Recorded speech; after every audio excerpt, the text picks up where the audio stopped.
After 7 exhausting years, I, Jihan Yu, was kicked out of my own guild. Little do they know, they have no idea what my true powers are, and they're going to regret it very soon. 7 years. That's how much time I threw into the trash serving the Kiros Guild. I was their shield, the guy who stood between life and death just so the geniuses of the team could shine. In the fight against the boss, I felt my shield crack and my bones scream for mercy while I held that monster alone, screaming for support that never came. Instead of help, I got looks of boredom. As soon as the monster was defeated and hit the ground, the masks of my so-called friends fell right along with it. Guts, the leader, discarded me right there, in the middle of the rubble and under a rain that seemed to mock my face. The treatment was cold-blooded. Kim Hyun-tae called me a failure and a dead weight. Si Yeon mocked my weakness, and Mia Lee looked at me like I was a disgusting insect. I was expelled with a pathetic severance of 10 million won for 7 years of loyalty. You should know that 10 million won is about $7,000. 7 years of my life, and I'm basically broke. In that moment, I realized, to them, I was never a comrade. I was just a disposable tool. But fate has a sense of irony. At the peak of my ruin, something woke up. My vision was invaded by green grids and probability calculations, a reality hack that guided me to the small epic guild. There, the impossible happened. Silf, an elemental wind spirit that had been dormant for 12 years, chose me. In a massive explosion of mana that lit up the skies of Buchan, I stopped being the guy who took a beating so others could win. I became a wind elementalist. Our hero just unlocked a unique ability called the Elemental class. This gives him the power to communicate with special beings and use their skills. In this world, heroes with these contracts are known as elementalists. They are super rare and respected. Just one of them is strong enough to rival an entire guild. The story introduces the legends. First is Luca Harrison from England, the elementalist of mist. Next up is Molasai Soifua from Samoa, the elementalist of water. Finally, there is Abu Bakr from Egypt, the elementalist of sand. Each of these guys is a hero on a completely different level. And now, a new elemental hero is born. Back in the house, Kim is still on the floor after the explosion, while Jihan stands there holding the glowing green sphere. Behind him, you can see the silhouettes of the other elementalists who will appear in his journey of vengeance.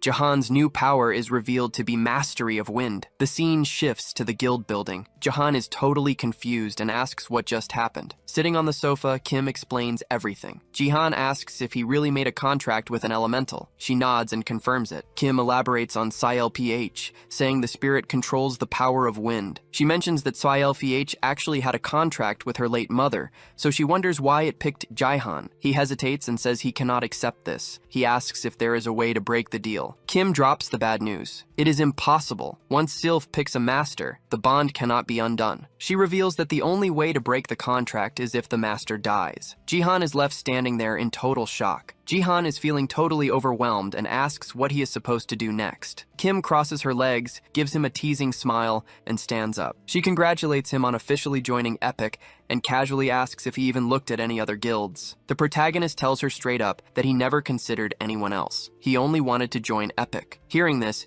Kim turns bright red and says he has excellent judgment. The waifu with the notable assets smiles and promises to help him master Silf's powers. Kim is surprised because the protagonist is super eager. He says he wants to test his new powers immediately. Excited, he channels a green orb in his hand and declares it is time to hit an MA. That term refers to specific zones filled with monsters. You can see a blue dome in the background. These zones are ranked from 5 to 1, with the monsters inside matching the rank level. Kim and the protagonist head out to train and explore his potential. Holding his sword and looking up, the protagonist announces they are going to the rank 5 area in Buchan. Jihan is confident in his hacks and states that this location is perfect for testing his abilities. Kim looks pretty nervous as she looks around. He asks if something is bothering her. She sheepishly admits she has never actually trained in an MA before and is feeling scared. Jihan is shocked and asks why she kept that quiet. Kim confesses that as a guild leader, it is kind of embarrassing to admit. As they enter the monster zone, the protagonist decides he will take the lead this time. With his sword in hand and Kim clutching her staff, they walk deeper into the area. They have to navigate through debris left by past battles between heroes and monsters. Jihan asks Kim to scan the area for threats. She tells him to give her a second. Kim checks the radar and reports that the monster here is a cockatrice. She explains it was nesting in the area. Apparently, a truck overturned 2 weeks ago and scattered its offspring everywhere. Jihan draws his sword and remarks that these things are perfect targets for his new abilities. Surrounded by fallen buildings and destruction,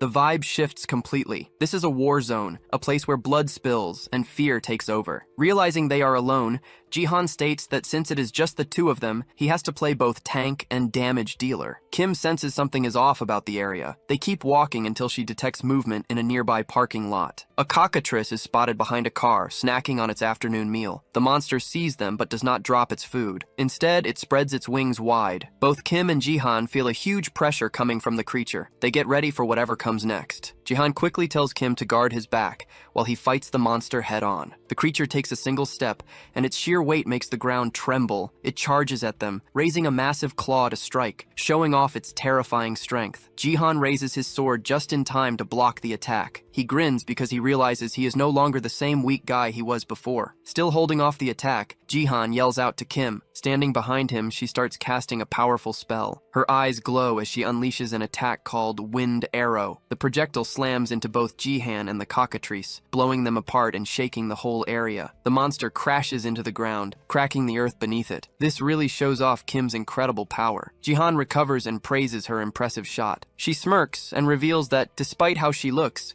she actually graduated first in her academy. They get distracted by the banter and almost miss a flock of extra cockatrices swooping in. Kim senses them first and screams a warning that 3 birds are attacking from behind. He spins around, and his green eye glows again as his ability activates. The incoming monsters are caught in the glowing green lines of his power. A danger signal flashes above their heads. The protagonist looks at the threats and speaks the name of his skill, sampling. Then, he asks the system to calculate evasive maneuvers. A window pops up. It shows the probability of dodging if he drops to the ground. As the monster charges straight at him, the only thing he does is crouch. The window confirms the success rate was 82%. Looking at his hand, he immediately starts conjuring the same green sphere as before. The name of his new skill is Haste. In a flash, the birds in the area are all taken down. He passed through them all without taking a single scratch, leaving the monster heads on the ground as trophies. With his sword raised, he looks back to see what his new abilities can actually do. Kim is totally shocked by what she just saw. She says he managed to use Silf's abilities with perfect precision. She points out that it has been less than a day since he got these skills and wonders how this is even possible. While he stands there striking a badass pose, Seha asks if he is some kind of genius. The protagonist puts his sword away and calls out to Seha. He picks up some feathers for loot and tells her they are going to farm endlessly now. But while he is crouched down, he thinks this is a great way to test his powers. Suddenly his skill activates again. He realizes something is still wrong. He snaps around and screams at Seha to look behind her immediately. Another monster appears right behind her, but this one is much larger than the others. The tension skyrockets. The creature unleashes a powerful attack right at Seha. The sound of the strike echoes through the area. He manages to grab her just in time before she gets crushed. With Seha in his arms, safe behind the bird, the protagonist asks the waifu of airbags if she is okay. She confirms she is fine. Both of them ready their weapons, wondering why on earth that monster is even here. Jihan observes it closely and realizes this monster is a mutant. His eyes glow green again as his skill activates once more. A system interface flashes into existence, crunching the numbers on flight probability, while a blinking danger sign appears right above the mutant bird. Jihan steps up to protect Seha and desperately asks her to stall the beast for just 1 minute. She is confused and asks what he is planning, but he is already sprinting towards the danger, promising to make it quick. The creature powers up its talons with strange energy. It dives straight at him, beak gaping and wings spanned wide. As those deadly claws come down, Jihan grips his blade and screams the signal for Seha to fire. From the backline, Seha unleashes her magic. She hits it with slow wind. The spell works, binding the monster in place just long enough for Jihan to close the distance. The bird snaps at him, trying to land a hit, but the magic makes it too sluggish to connect. Jihan comes crashing down from above, using his sword to drive the creature into the dirt, but the binding spell starts to fracture. Just as he goes for the kill, the magic shatters completely. The bird breaks free instantly, reacting fast enough to defend itself. It is a standoff. The bird opens its beak to bite, and Jihan swings his blade. In that split second, the insults from his old team echo in his head, especially the part about being dead weight. Snap! The monster's beak shuts tight on empty air. The visual interface shifts from green to an aggressive red. Jihan triggers Wind Cutter. In a blink, the bird is diced into several chunks of meat. Jihan floats gently back to the floor as the scenery shifts. The camera angle moves to a pair of legs standing nearby. We pan up to see a buff dude wearing a loud Hawaiian shirt. He looks genuinely impressed. He comments that he had no clue another elementalist was running around these parts. This is Doha Yoon, the Korean Earth elementalist. The scene cuts to a totally totally different location, a ruined city full of rubble and gloom. The wind howls through the wreckage as a building collapses into dust. Suddenly, the ground explodes. A massive monster with glowing red eyes bursts out, followed by a pack of armored worms. Doha jumps into the fray, taunting the creatures to come get him. He sets off a massive blue energy blast, activates his provoke skill, and smashes one of the worms right as it tries to burrow into the ground. The blast hits the target dead on, triggering a loud explosion that rocks the area. But even with a direct hit, the big guy is struggling to keep the worm pinned down. He looks back over his shoulder and screams for Ayan to hurry up and strike because his grip is slipping fast. Lim shifts into her combat stance. Watching the musclehead wrestle the beast, she announces that she knows exactly what to do. She locks onto the target and unleashes her spell, Chain of Thunder. A massive electric current rips through the group of worms, making them all convulse in pain at the same time. Lim watches with satisfaction as the creatures twitch and then suddenly burst into tiny pieces. When the dust settles, the air is still crackling with static electricity. She grabs her staff and starts bragging. She says she honestly cannot believe the team was terrified of such weak creatures. The muscular guy is not impressed. He warns her to watch her aim next time because she almost fried him along with the monsters. She fires back, telling him to stop whining and maybe lose some weight. He rolls his eyes, says whatever, and tells her to get moving. But before they can leave, a surviving worm lunges out and captures her. She panics. She shouts for someone to cover her. Instinctively, she looks for Jihan to save her from the attack. Then the cold reality hits her. Jihan is not in the guild anymore. There is nobody there to watch her back. Just as the fear takes over, someone tears through the sky and slams into the remaining worm with a crushing blow. Lim is shocked. As the dust clears, we see it was Guts, the red-haired warrior who delivered the save. He strikes a badass pose, leaning on his sword like it was nothing.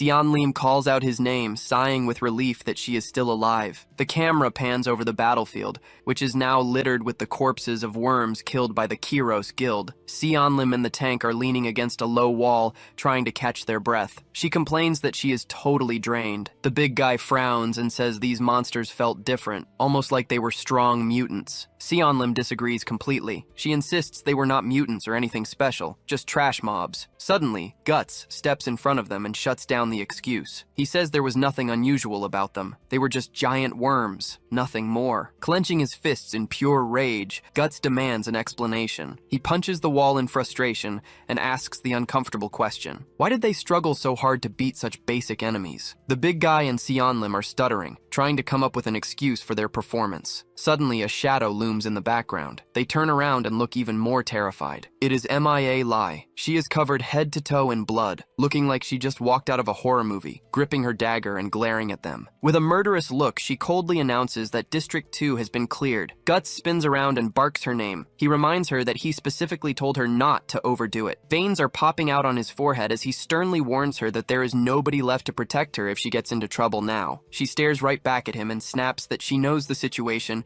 and does not need a lecture. The tank mutters Jihan's name and wonders where the guy ended up since nobody has seen him since he got kicked out. For some reason, that triggers Guts. He throws his hands up in rage and tells them to stop being lazy. He storms off, shouting back that Jihan was nothing but dead weight and they are better off without him in the squad. The scene shifts to the ruins. The protagonist is standing there, radiating insane energy while cultivating his power. In the background, Si She is literally trembling. She is watching the aura pouring off him in disbelief. In her head, she is freaking out because Jihan just soloed a mutant monster. She wonders what kind of monster he is. He looks super confident in his new abilities, staring at the horizon with that signature glowing green eye. Meanwhile, someone is watching them from a distance. A stranger with a backpack is walking toward Jihan and the waifu. The stranger questions if those two really managed to kill a mutant by themselves. He gives a sinister smile, thinking this must be his lucky day. Seiha, seeing the sliced up monster remains, runs over to Jihan and asks if he is hurt. Before he can answer, Jihan collapses straight to the ground. Seiha panics and dives to catch him before he hits the dirt. She throws her staff aside and cradles him in her arms. She is pleading with him to say something, terrified that he is going to die and leave her alone in this dangerous place. She screams his name, looking deeply concerned. Suddenly, Jihan opens his eyes. With a creepy smile and dead fish eyes, he whispers that they still need to get back to endless farming. Seiha instantly goes from worried to disgusted. She realizes he is fine, just obsessed. She drops him flat on the hard ground, annoyed that she actually thought he was injured. While they are chilling on the dirt, Seiha points out the obvious. That is a mountain of meat, way too much for just 2 people to haul back. Jihan nods and admits she is right. Suddenly, the guy we saw creeping earlier steps out from behind them. He chimes in, saying he can handle that problem. He pulls off his ski goggles and gives a friendly greeting to the waifu and the protagonist. Keeping his eyes closed like an anime character, he introduces himself. His name is Sa-Eum Jang, but he goes by Sashimi. He claims he runs a professional monster cleanup service. Sia looks confused. She had no idea that kind of job even existed. Jihan fills her in. He explains that these guys are pros who specialize in butchering and transporting monster loot, but Jihan is not naive. He asks Sashimi straight up, "What is a cleaner doing inside a dangerous MA zone?" Sashimi has an answer ready. He says his company is a startup, so he has to hustle harder than the big guys to make a profit. He asks if he can take care of all the cockatrice leftovers for them. Siha is relieved. She is just happy someone showed up at the perfect time to do the heavy lifting. But Jihan stays silent. He is suspicious. Something feels off about this guy. Sashimi leans against his bag, waiting for a yes or no, unaware that Jihan is already profiling him as shady. Sashimi snaps on a pair of gloves and says he needs to inspect the goods first. He touches the dead monsters and whistles. He remarks that the quality is top tier. The cuts are clean and precise. He tells them that with this level of quality, they can sell this stuff for an excellent price. Seiya is practically vibrating with joy. She starts fantasizing about finally moving into a bigger place with that money. Sashimi flashes a malicious grin that she cannot see. He tells them they can keep the cash from the meat. But while he is talking, he quietly slides his hand over a glowing purple stone left behind by the mutant. He grabs it, thinking he is slick. He plans to let them have the scraps while he steals the real prize. The narrator explains what that rock is. It is a mana crystal. These things only drop from mutants, and they are worth a literal fortune. But before he can pocket it, weird things start happening. A bunch of rocks start floating and forming around Sashimi. He looks around in panic, wondering what the hell is going on. Siha and the protagonist drop into combat stances, totally confused by what is happening. Meanwhile, Sashimi is completely restrained by the floating rocks. He starts screaming for help, offering to hand over the mana crystal right now if they just let him go. Panic sets in as Sashimi hears a voice saying this is exactly why he hates swindlers. The voice asks if he knows that stealing is wrong. Seha and Jihan watch in shock as the newcomer steps forward.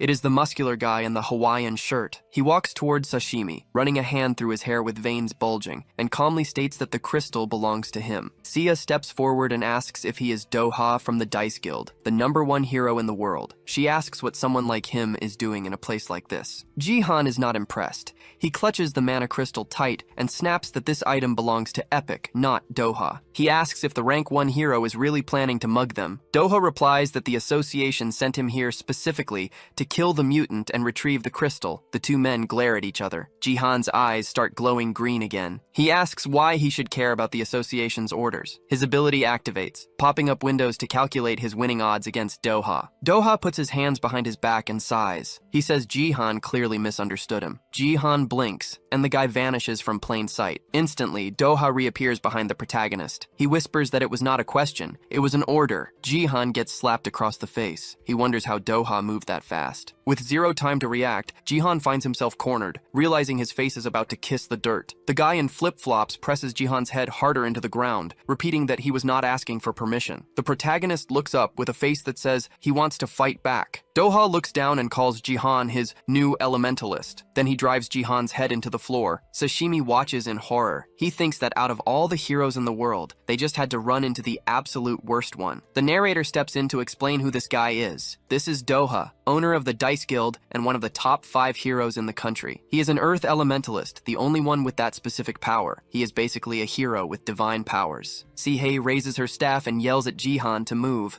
but Doha warns her immediately. He tells her it would be much smarter to stay out of this fight. He adds that one wrong move and Jihan goes from king of the hill to crushed bug. Sihei realizes she is helpless here. She pouts knowing he is not bluffing. Jihan, absolutely enraged by the humiliation, slams his hands against the ground. Jihan glares at him and asks if he seriously thinks he can kill him. The protagonist is absolutely furious. He screams that Doha is the one who is going to die here. Jihan triggers his wind bomb ability and blasts Doha backward. Doha manages to block the hit, but the force still sends him flying. As he is dragged across the ground, he wonders what the hell just happened. He was absolutely sure he had crushed the protagonist's skull into the dirt a second ago. Doha realizes the kid always has a trick up his sleeve. Jihan starts to stand up, looking rough. Doha figures out how he survived the impact. Jihan summoned his elemental at the last second to absorb the blow. Not only that, but he hid the spirit to prepare for a surprise counterattack. The protagonist is battered, but he is still standing. Doha laughs and calls him an amusing guy. Suddenly, Jihan's ability activates again. A window pops up to calculate the odds of keeping this fight going. The result is terrifying. Death probability 95%. Looking at Doha, the protagonist realizes the hard truth. He poured all his mana into that last attack, and Doha does not even look scratched. Jihan accepts that rank 1 heroes are on a completely different level from everyone else. Doha dusts himself off and stands up. Jihan knows he cannot win this right now. The muscular man in flip-flops stomps the ground and calls out to his new rookie. He says the score is 1 hit each and asks who wants to start round 2. Instead of attacking, Jihan tosses the mana crystal straight at Doha. He tells him he won the fight and can keep the prize. Doha catches it but looks furious at the attitude. He asks if the kid really thinks he can just give up like that. The protagonist retorts that the crystal was what Doha wanted anyway. He says he has zero intention of fighting him. Then, Jihan plays his trump card. He cites Article 38, Section 9 of the Hero Law. It states that Doha is legally obligated to accept his surrender. Doha gets annoyed and complains that things were just getting good. Suddenly, a loud noise interrupts the standoff. Doha looks back and remarks that someone arrived at the perfect time. 2 helicopters appear in the sky. Holding the crystal, Doha sighs and says the extras from his guild have finally shown up. Siha, with her assets bouncing around, points out that those choppers belong to the Hero Association. A woman leans out of the helicopter and yells at Mr. Yoon, scolding him for wandering off alone again. The guy in flip-flops flashes the mana crystal and tells her he just had some business to handle. He adds that she is already being annoying. Doha looks at the kid and warns him that next time, nobody will be there to save him. He demands a name. The protagonist answers, Jihan Yu, member of the Epic Guild. Doha repeats the guild name with pure sarcasm. Then Doha drops some advice. He tells them to surpass rank 4 and advance in the exam. Looking at the protagonist, he mentions he might actually recommend him. Jihan is confused and asks why. Doha simply says, because I want to, and that is it. The helicopters lift off and leave the area. Inside the chopper, Doha asks his assistant if she heard him. He tells her to put in a recommendation for the waifu with airbags and the protagonist. The assistant argues back. She points out that the exam is in 2 days, and she cannot just recommend random people. She adds that their guild has not even gone through the proper formation process yet. Then she freezes. She notices a wound on Doha's arm. She wonders how on earth he got injured. Doha just smiles and says this is going to be a lot of fun. Cut back to Epic headquarters. Sashimi is on his knees begging for his life. The duo tells him to save the apology and prepare for a beating. Sashimi pleads for just 1 minute to explain. He mentions he overheard them talking about the rank 4 exam. He points out the deadline is in 2 days and asks if they really think they can pass with their current equipment. He points at their gear and calls it junk, saying they are basically asking to fail. Sashimi offers a deal. He knows a secret place to upgrade their gear. He says if Siha and Jihan are not satisfied,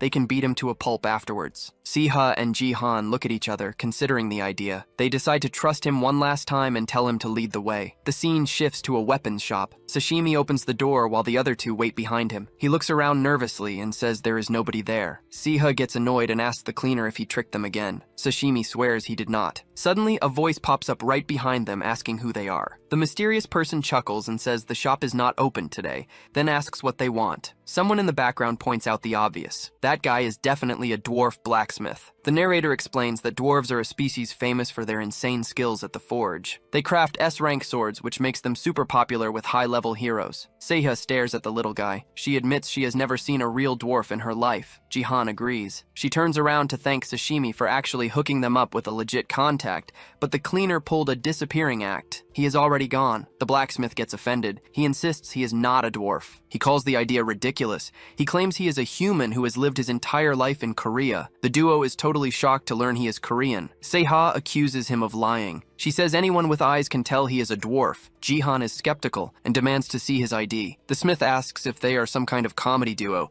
but he hands over his card. It proves he is legally not a dwarf. But looking closely at the ID, the two realize he is telling the truth. Jihan squints and asks if he is seriously only 27 years old because the photo looks nothing like him. They assume the ID must be forged. Jihan tells Seiya to call the cops. She gets angry, realizing Sashimi probably tricked them again, and agrees to call the police. But the blacksmith ignores the drama. He notices something interesting and asks to see Jihan's sword for a second. Jihan asks why. The smith holds the blade and inspects it. He says it has been a long time since he saw a weapon with these specific scratches. He looks up and guesses that Jihan is a wind elementalist. Jihan is stunned and asks how he knows that. The smith says any first-class blacksmith can identify a hero's class just by looking at their gear. He adds that, unfortunately, this current sword is trash. It was not built to handle the intensity of an elemental power. The smith asks for a moment. He says he will craft the perfect weapon for an elemental. He comes back with a sword that he claims can withstand any type of power. Jihan takes the weapon. The smith reveals the sword's name is Hoyol Nam. Seiha bluntly comments that it is a terrible name for a sword. Time skips forward. The exam day arrives in the blink of an eye. Someone opens a door handle. The waifu with airbags and the protagonist arrive at the exam venue. It is packed with people. Seiha comments on the crowd. In his head,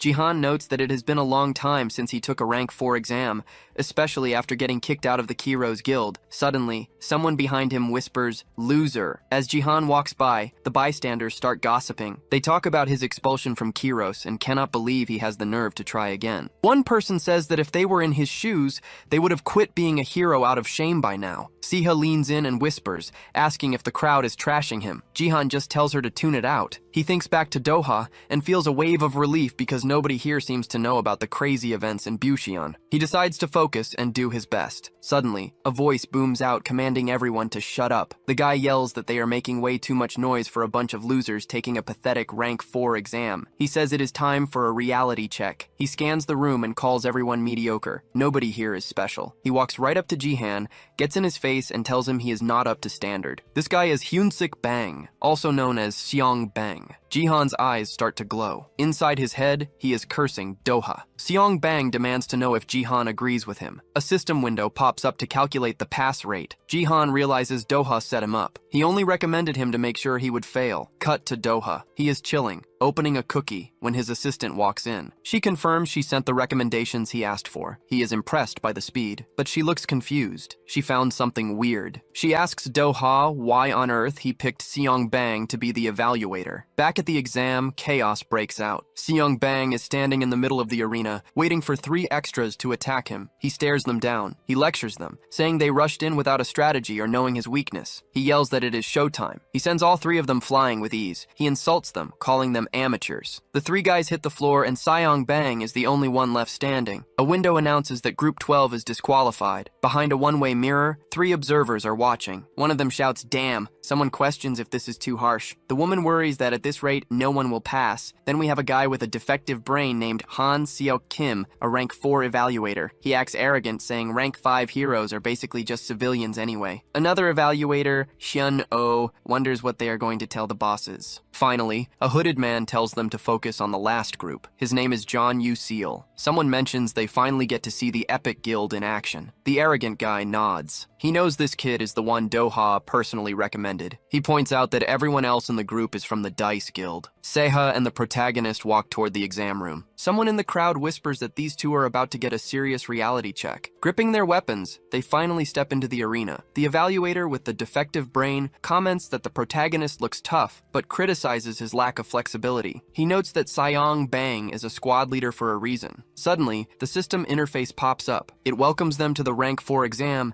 and lays out the rules. They have 5 minutes. To pass, they just need to successfully defend themselves or make the evaluator surrender. The waifu with airbags panics. She asks how 2 rookies are supposed to land a hit on a pro. Seong Bang flares his intense aura. Jihan analyzes him, wondering how the guy fought all those groups alone without taking a single scratch. Jihan turns to Seiha and tells her to cover him, just like they did in the MA zone. She nods and agrees. Jihan activates his buffs. He warns her this fight is going to be way harder than the monsters. The system announces the start. Instantly, Seong Bang launches a cheap shot. He delivers a brutal kick straight to Jihan's chest. The protagonist barely manages to block it in time. Jihan complains that attacking right at the bell is unfair. Suddenly, an explosion rocks the arena. Seiha is in trouble. Seong Bang rushes her, aiming a punch that is about to give her some free dental surgery. But his fist hits something hard. It is not her face. It is a barrier. Seong Bang is confused. He wonders how she blocked that. Then he looks to the side and realizes it wasn't her. It was Jihan protecting her from a distance. Jihan is on the ground, but he made the save. Seongbang grins and admits that Doha's recommendation wasn't just a bad joke after all. Without hesitating, Seongbang stomps on Jihan's chest again. Then he starts running. He grips his wooden sword and charges. Jihan scrambles to his feet and they start trading blows at high speed. Seongbang taunts him. He says the strength gap is massive. He claims that even with a wooden stick, he can crush them. Jihan's eye starts glowing. He knows he needs to create distance immediately. He triggers Wind Bomb and blasts the evaluator backward. Seongbang does a smooth backflip to land safely. He clicks his tongue and remarks that Jihan is a wind magic type, which is super annoying to deal with. But Jihan is already moving. He triggers his disappearing ability and uses Hasti to instantly rematerialize right behind Seongbang. Seongbang senses the ambush from behind instantly. Back in the observation room, someone questions why he was picked as the evaluator, noting it makes passing nearly impossible. The assistant agrees it is bad news for Epic. Doha explains the choice. He says Seongbang is the only swordsman alive capable of cutting through wind. In the arena, Seongbang flashes a crazed smile. He triggers his skill, Rapid Attack Art, Cutting Whirlwind. Jihan is sent flying, coughing up blood all over the floor. While the evaluator stands tall, Jihan is stuck on the ground. He admits to himself that he is not moving at top speed. He is still recovering from fighting the mutant and Doha. On top of that, his crappy sword is draining way too much mana. Seongbang looks down at him and asks if this is really the best he can do. Even with a recommendation from Mr. Yoon, he prepares to disqualify the protagonist. But suddenly, Seha jumps in from behind. She screams for Jihan to move. Her attack blasts Seongbang back, creating some space. She stands firmly in front of the protagonist, clutching her staff. She tells him she will handle the rest. She decides she cannot keep hiding behind him forever. Seongbang scoffs. He says he has no time to play with weaklings. Seha snaps back that she is not weak. She pulls her hair back to reveal her pointed ears, introducing herself as Seha Kim, an elf. Seongbang yawns and says he already knew she was an elf. He shouts, asking if a mere mage thinks she can brawl with a swordsman. He unleashes a flurry of strikes at the waifu, but she closes her eyes. She declares that elves follow the path of mana. Incredibly, she dodges every single attack. Now it is her turn. She casts Cutting Wind. Seongbang calls her a fool and asks if she thinks a basic spell will work. Then he notices a magic circle forming behind him. He mocks her for trying a sneak attack. But then two more appear. He is confused. How can a rank 5 launch multiple attacks? He counts again. There are not just 3. She is casting 7 spells at once. Her ability locks him in place. He admits she actually managed to trap him. A massive explosion engulfs the area.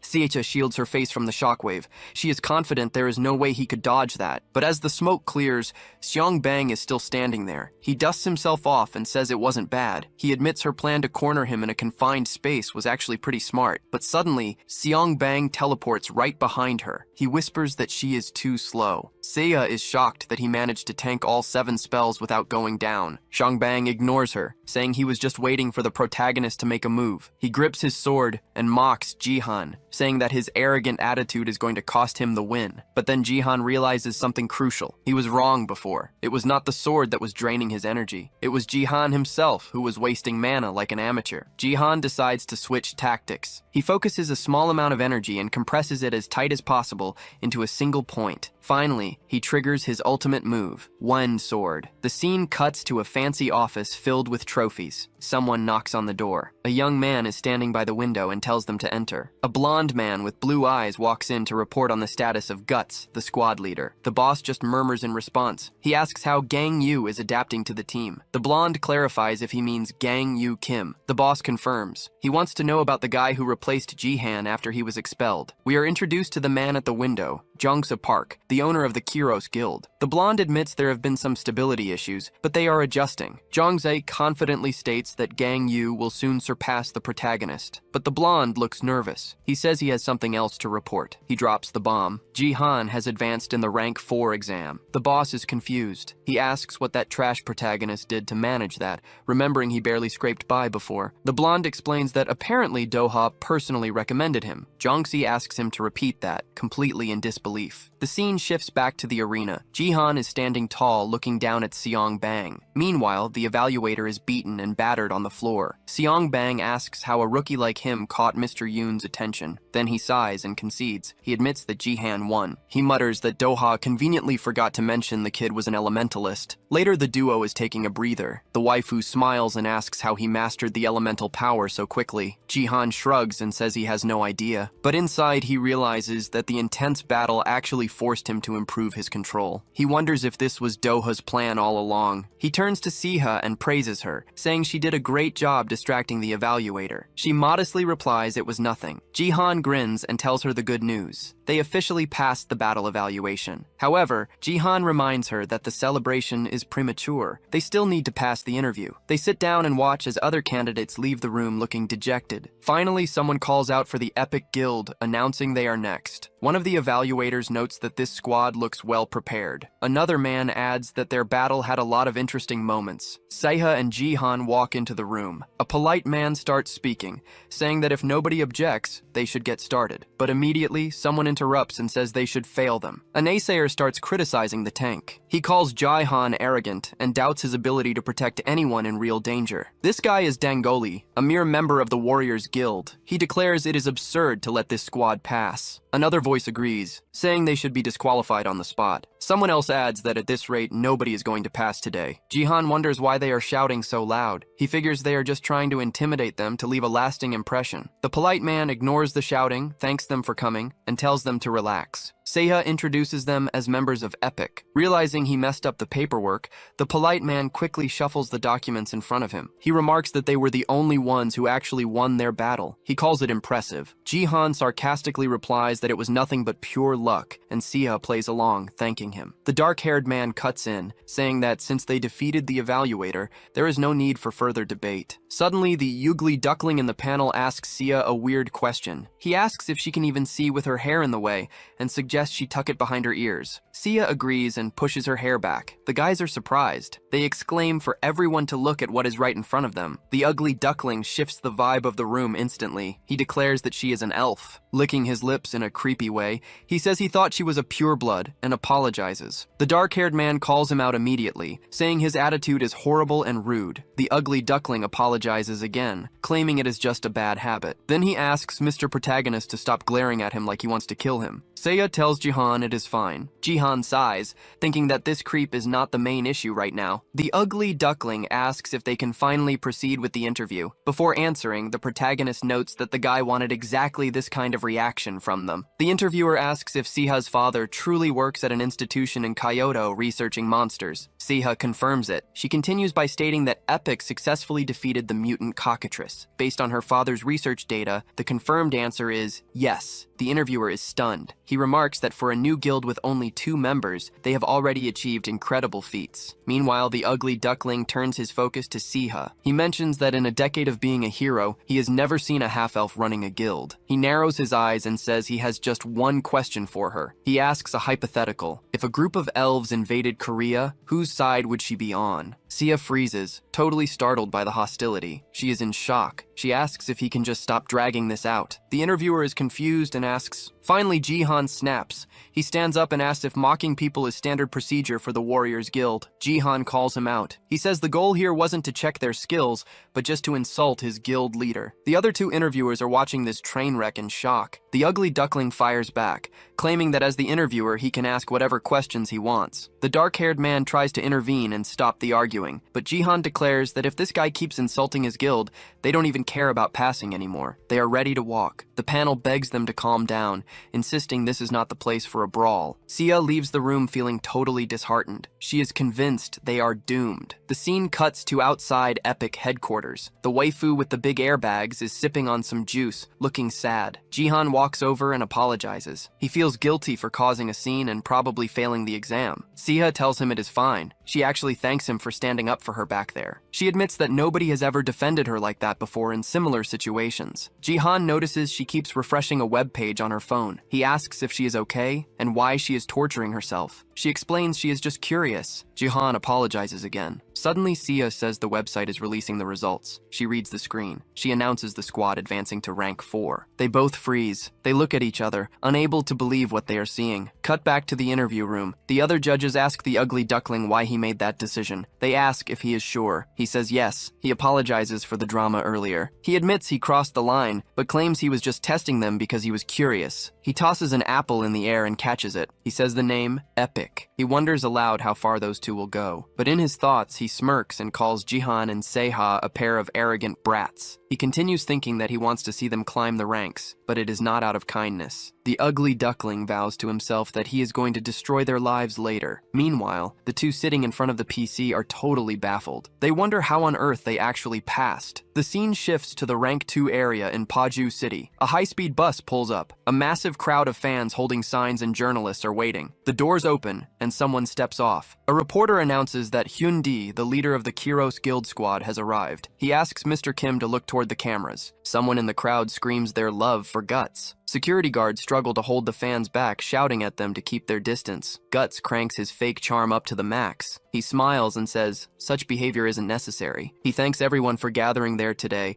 but asks them to stay behind the line for their own safety. As Guts' squad enters the MA zone, people call him a knight and wish them good luck. But the moment Guts steps inside the barrier, the mask slips. He complains that the worms outside were making his ears bleed with all that noise. The muscular teammate notes that there were even more people than last time. Guts is annoyed and asks how they find out their location every single time. Someone behind Guts speaks up. He asks if Guts saw the girl standing by the entrance. He says he almost threw up just looking at her. This guy is introduced as Gang-Yu Kim. Gang-Yu changes the subject and asks what kind of girls Guts likes. Guts simply responds that he likes attractive ones. Gang-Yu grins and says he will call some pretty girls later. He invites Guts to join him at the club tonight. Seonlim cuts in. She points out that MIA Lee is standing right there and tells him to stop talking trash. Gang-Yu pivots effortlessly. He suggests that Seonlim should come to the club too. She scoffs and asks if he really thinks she would go to a place like that. Gang-Yu knows exactly which buttons to push. He persuades her by saying that several famous models want to meet her. She falls for it instantly. She gets excited and says she will invite her handsome friends too. Gang-Yu thinks to himself how easy it is to manipulate these idiots. With a little push, they are all dancing in the palm of his hand. However, when he looks at MIA Lee, he hits a wall. It is different with her. He cannot figure out what she is thinking. MIA Lee notices him staring and asks what is wrong. He quickly averts his gaze and says it is nothing. In his thoughts, he decides he needs to keep a very close watch on her. Suddenly, Guts hears footsteps. He turns around. 3 strangers are standing there. The one in front greets Hyundi Kim. He says it has been a while since he last saw Guts inside an MA zone. Guts replies that it has indeed been a few months. Scarface asked about the other member. Guts replied, "Who?" The man clarified, "The one who used to carry your bag." Guts, lying as usual, claimed the guy quit, and this was his replacement. Gang-Yu introduced himself as the squad's support. Scarface asked if that was true, saying it was a real shame. Kim wanted to know why. Scarface explained that Jihan had saved them about a year ago. He said Jihan's movements were on another level, and he had no idea how he did it while just carrying a bag. Scarface then said that if Jihan ever needed a guild, they should let him know, because he'd be happy to have him. The two groups said goodbye and parted ways. Guts was furious. Someone asked if Jihan was really that good. Gang-Yu replied that he only ever heard that Jihan was dead weight who just got in the way. Gang-Yu added that Scarface was giving Jihan way too much credit. As Gang-Yu kept talking, Guts demanded his sword. A dinosaur-like monster was attacking everyone, and Guts quickly asked for his sword again. Guts set his blade on fire. He leaped toward the monster, his mind on Jihan. The scene changed. A woman said she couldn't believe it, while others realized they'd forgotten their belongings. A traffic guard declared the area was now a rank 4 zone, and told everyone to evacuate immediately. One person worried about property values dropping, while another wondered if they would even have a home to return to. Jihan and Kim appeared, asking if this was the right place. Kim said it might be. Jihan confirmed this was the rank 4 area with the saber-toothed tigers. One of them, a kitty, leaped toward the two of them. Running toward the tiger, Jihan shouted for Sihu. Sihu began casting some abilities. Jihan drew his sword and kept running. The tiger was struck directly by his attack. The poor creature was split in two. Kim said she wasn't sure they were ready for a rank 4 area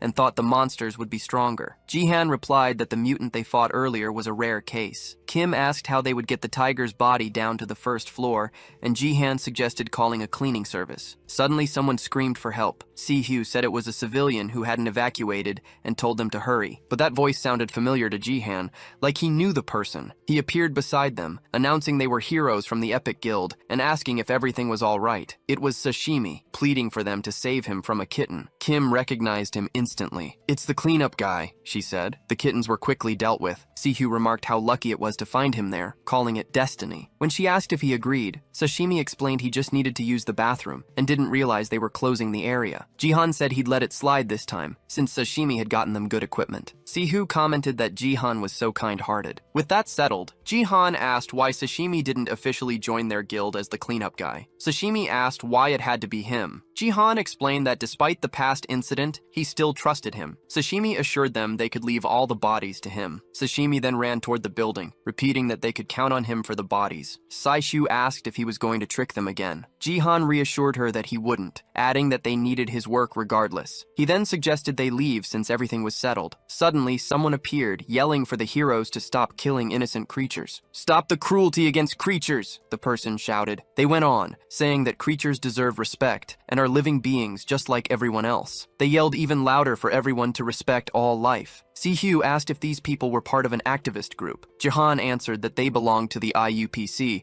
an organization that advocated for the coexistence of monsters and humans. As they talked, they noted how protests around the MA areas had been increasing lately. Sihu asked if Jihan agreed with this ideology. He firmly responded, "No way," calling it ridiculous. He questioned if they would still stand by their argument even after seeing heroes get killed by the monsters they defend. A security guard told the group they couldn't enter this area, while a bystander told the heroes to hurry up and save their friends, the creatures. The guard yelled that they had managed to break through the barrier. The bystanders exclaimed, "Here come the heroes, don't let them escape." Sihu and Jihan found themselves surrounded by activists. Jihan wondered what on earth these people were doing. A frantic protester screamed for everyone to look at the creatures. She demanded to know how heroes could be so heartless. Another activist apologized to the monster, saying that heroes who act like murderers have no right to call themselves saviors. Jihan couldn't grasp why the civilians were so angry and hoped the association would handle the situation. Just then, Doha showed up, telling them all to get out of his way. He asked if they were finished with their business with the kid.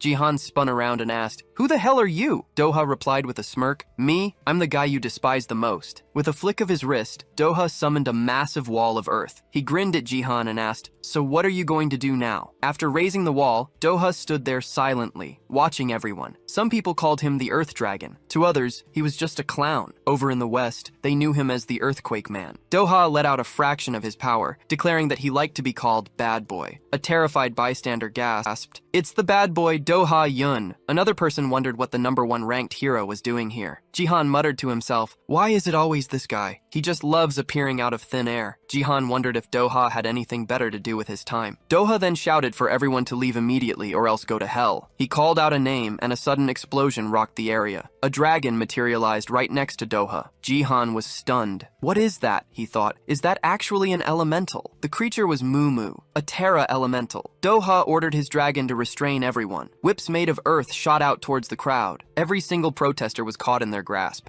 They were lifted off the ground, one after another. Jihan told Sihu they needed to get out of there, but someone pointed out that a certified hero can't just flee. Sihu complained that their hands were tied. Jihan could only marvel at Doha's insane power, capturing all those people without a single injury. Doha then apologized for keeping them waiting. He mentioned hearing that Jihan and Sihu had passed the rank 4 exam. The comment made Jihan think back to his fight with that monster. Snapping out of it, Jihan thanked Doha, sarcastically calling him a merciful evaluator. Doha just laughed, admitting Bang was intense but a good person deep down. Jihan shot back, questioning the intense part since Bang had nearly killed them. But Doha explained he knew that surviving the ordeal would make them stronger. This led him to wonder which of the two was more powerful. Jihan immediately asked if Doha had come all this way just to fight him. Just then, another voice cut in, asking if he was Doha. Onlookers started questioning why he was in a rank 4 area with that particular squad. Sihu pointed out that the newcomers were from other guilds. Doha sighed, saying they were drawing too much attention and needed to move. The scene changed to a busy construction site filled with workers. One of the workers greeted Doha and asked why he wasn't working. Doha just said he was handling something. Jihan realized this must be the Dice Guild's base of operations, and it was bustling with people. Doha explained they were expanding the training grounds and apologized for the noise. Jihan told him it was fine. Soon, they were at the guild building itself. The three of them stepped inside. Jihan commented on how quiet it was, feeling more like a coffee shop than a guild headquarters. He noted that all the noise from the construction outside had vanished. Sihu, however, was amazed. She said it took an incredible amount of mana to shield a building so completely, but that was expected from a major guild. When Jihan asked if it was really that powerful, she confirmed it, estimating the barrier's maintenance cost at around 20 billion won. Jihan wondered aloud if a guild could even make that much money. A woman suddenly appeared, thanking them for noticing her work. She asked Sihu if she was interested in mana barriers, complimenting her on such an accurate cost estimate. The woman introduced herself as Jaegyong Park, the vice leader of the Dice Guild. Jihan was surprised, asking if she was really the vice leader. Sihu added that she'd mistaken Jaegyong for an assistant. Doha asked Jaegyong if she remembered the two of them and told her to book a meeting room. Jaegyong Park agreed, but then demanded to know where Doha had been, pointing out he'd missed all his appointments. As she pinched his cheek, Doha asked what she thought she was doing to the guildmaster. She shot back that if he wanted respect, he should stop acting like a kid. Jihan muttered that the two of them were louder than the construction site. After their bickering ended, Jihan and Sihu followed Doha to the meeting room. Doha got right down to business, asking them why they thought he'd brought them here. Jihan guessed it had something to do with his elemental. Doha confirmed he was right. At that moment, a bright light started to glow. A small, fox-like dog appeared and let out a meow. Doha introduced his elemental partner, Mumu. He then asked if they recognized the creature from when he dealt with the protesters. Jihan couldn't believe it. He asked if this tiny dog was the same thing that had turned into a giant dragon. Mumu complained that it was busy helping with construction, but Doha promised the meeting would be quick. Mumu then turned and asked why there were guests. Jihan offered a greeting. Sihu, however, was completely charmed by the little dog, while Jihan just wondered what it was even doing. Doha then asked Jihan to summon his own elemental, and Jihan agreed. A glowing green sphere appeared at Jihan's call. As soon as it materialized, it drifted over to the small dog. Doha remarked that he knew Jihan's elemental was wind-based and asked what it was called. Jihan introduced the elemental as Silf. Doha then explained that Silf was the reason for this meeting. He pointed out that for his entire 17 years as an elementalist,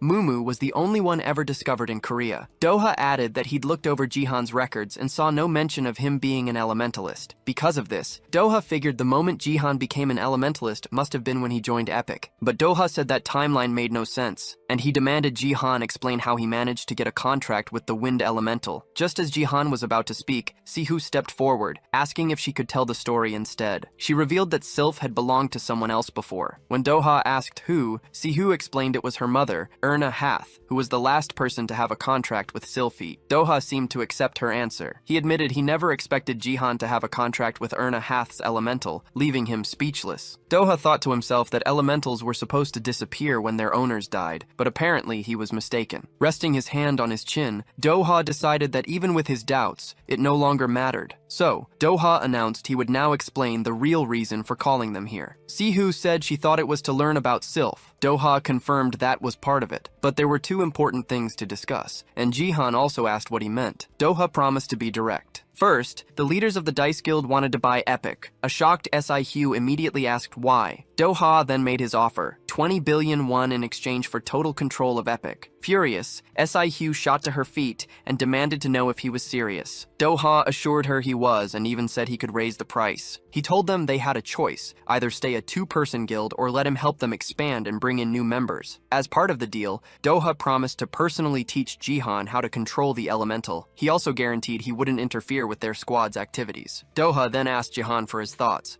pointing out how ideal this would be for him. Overwhelmed, Sihu admitted the offer was generous, but she was completely caught off guard. Doha suggests they take their time to consider it, but before he can ask for a quick answer, Jae-hun cuts him off, saying he won't accept. Doha is stunned by the response. Jae-hun states firmly that Epic is not for sale, not now and not ever, leaving Sihu completely speechless. Suddenly, a bag is thrown to the ground. Sashimi appears where the activists are being held, asking what on earth happened. He announces that he finished his part of the job, but can't seem to find Jae-hun. Sashimi says excitedly that he was eager to share what he'd accomplished with Jae-hun. The scene then shifts back to the negotiation. Jae-hun tells Doha he can double the offer as much as he wants, but it still wouldn't be enough. He declares that, just like Dice, Epic will become a huge guild in the future. Hearing this, Doha's expression immediately sours. Then Sihu, who had been silent, finally speaks, asking Jae-hun who gave him the right to make that decision. As Sihu cries and grabs at Jae-hun, Doha bursts out laughing, and his laughter only grows louder. After his fit, Doha says that such ambition is far too big for a two-person guild. He admits he didn't expect Jae-hun to be so arrogant. Jae-hun turns to leave the room, stating that he has faith in their guild. Doha adjusts his glasses and questions him. Faith? He remarks that Jae-hun talks as if the deal is already settled, adding that he finds him truly entertaining. With that, Doha withdraws his offer. Sai-hu tries to remind him that she's the guild leader, but unfortunately she is cut off. Doha calls for his assistant, saying he's returning something that belongs to them. He asks if they remember a certain stone, revealing the mana crystal from the mutant they fought earlier. Ji-hun asks why Doha is giving the crystal back. Doha explains that the association finished its research, and he had planned to return it after acquiring the guild. Instead,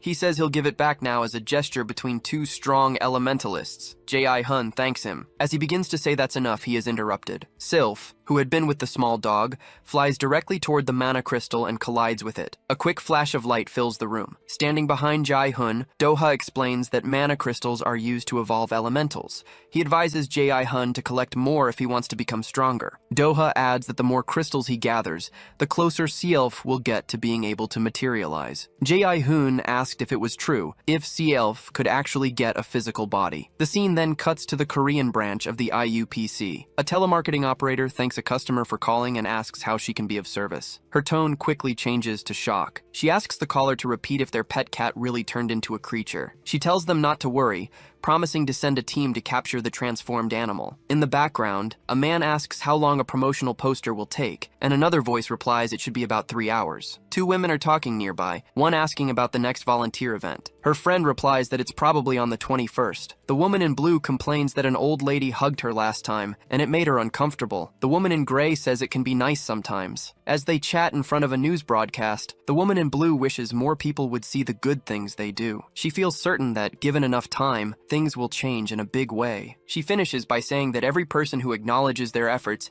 gives her life new meaning. Suddenly, a roar startles both of them. The sounds of claws and growls follow. The woman in blue says, "Darling." A saber-toothed tiger appears, and they realize it's feeding time. The woman in gray says she remembered just in time. The woman in blue asks if she should go buy food, but her friend says one serving is enough and nothing too heavy. The woman in blue walks to a cabinet to check for anything inside. After opening the cabinet, which is really a cage, a tied-up person is revealed. The woman in blue greets them. She remarks that she can't believe the old lady is still alive and notes her resilience, while the other woman mutters about how annoying they are. She opens a door and throws the elderly lady into the tiger's cage. The sobbing lady hears the women telling the tiger to enjoy its meal. The tiger approaches the lady and devours her completely, leaving nothing behind. The woman in blue comments on how cute the tiger is and tells it to eat well. She then wonders if one is really enough, but the woman in gray says no, that will do. They then hear something moving behind them. A car pulls up outside, and the woman in blue says it looks like the managers are here. A stylish man steps out of the car, sets the alarm, and greets everyone. His name is Mi-Soing Lim, and he's the manager of this IUPC branch. The others greet him, and someone asks how his trip went. He replies that no one would believe the beautiful creatures he managed to capture. One of them calls him the best. Mi-Soing Lim then asks for their attention, saying he has good news. He opens a briefcase and announces that they have finally completed the project. Mi-Soing Lim pulls out a pistol filled with a suspicious liquid,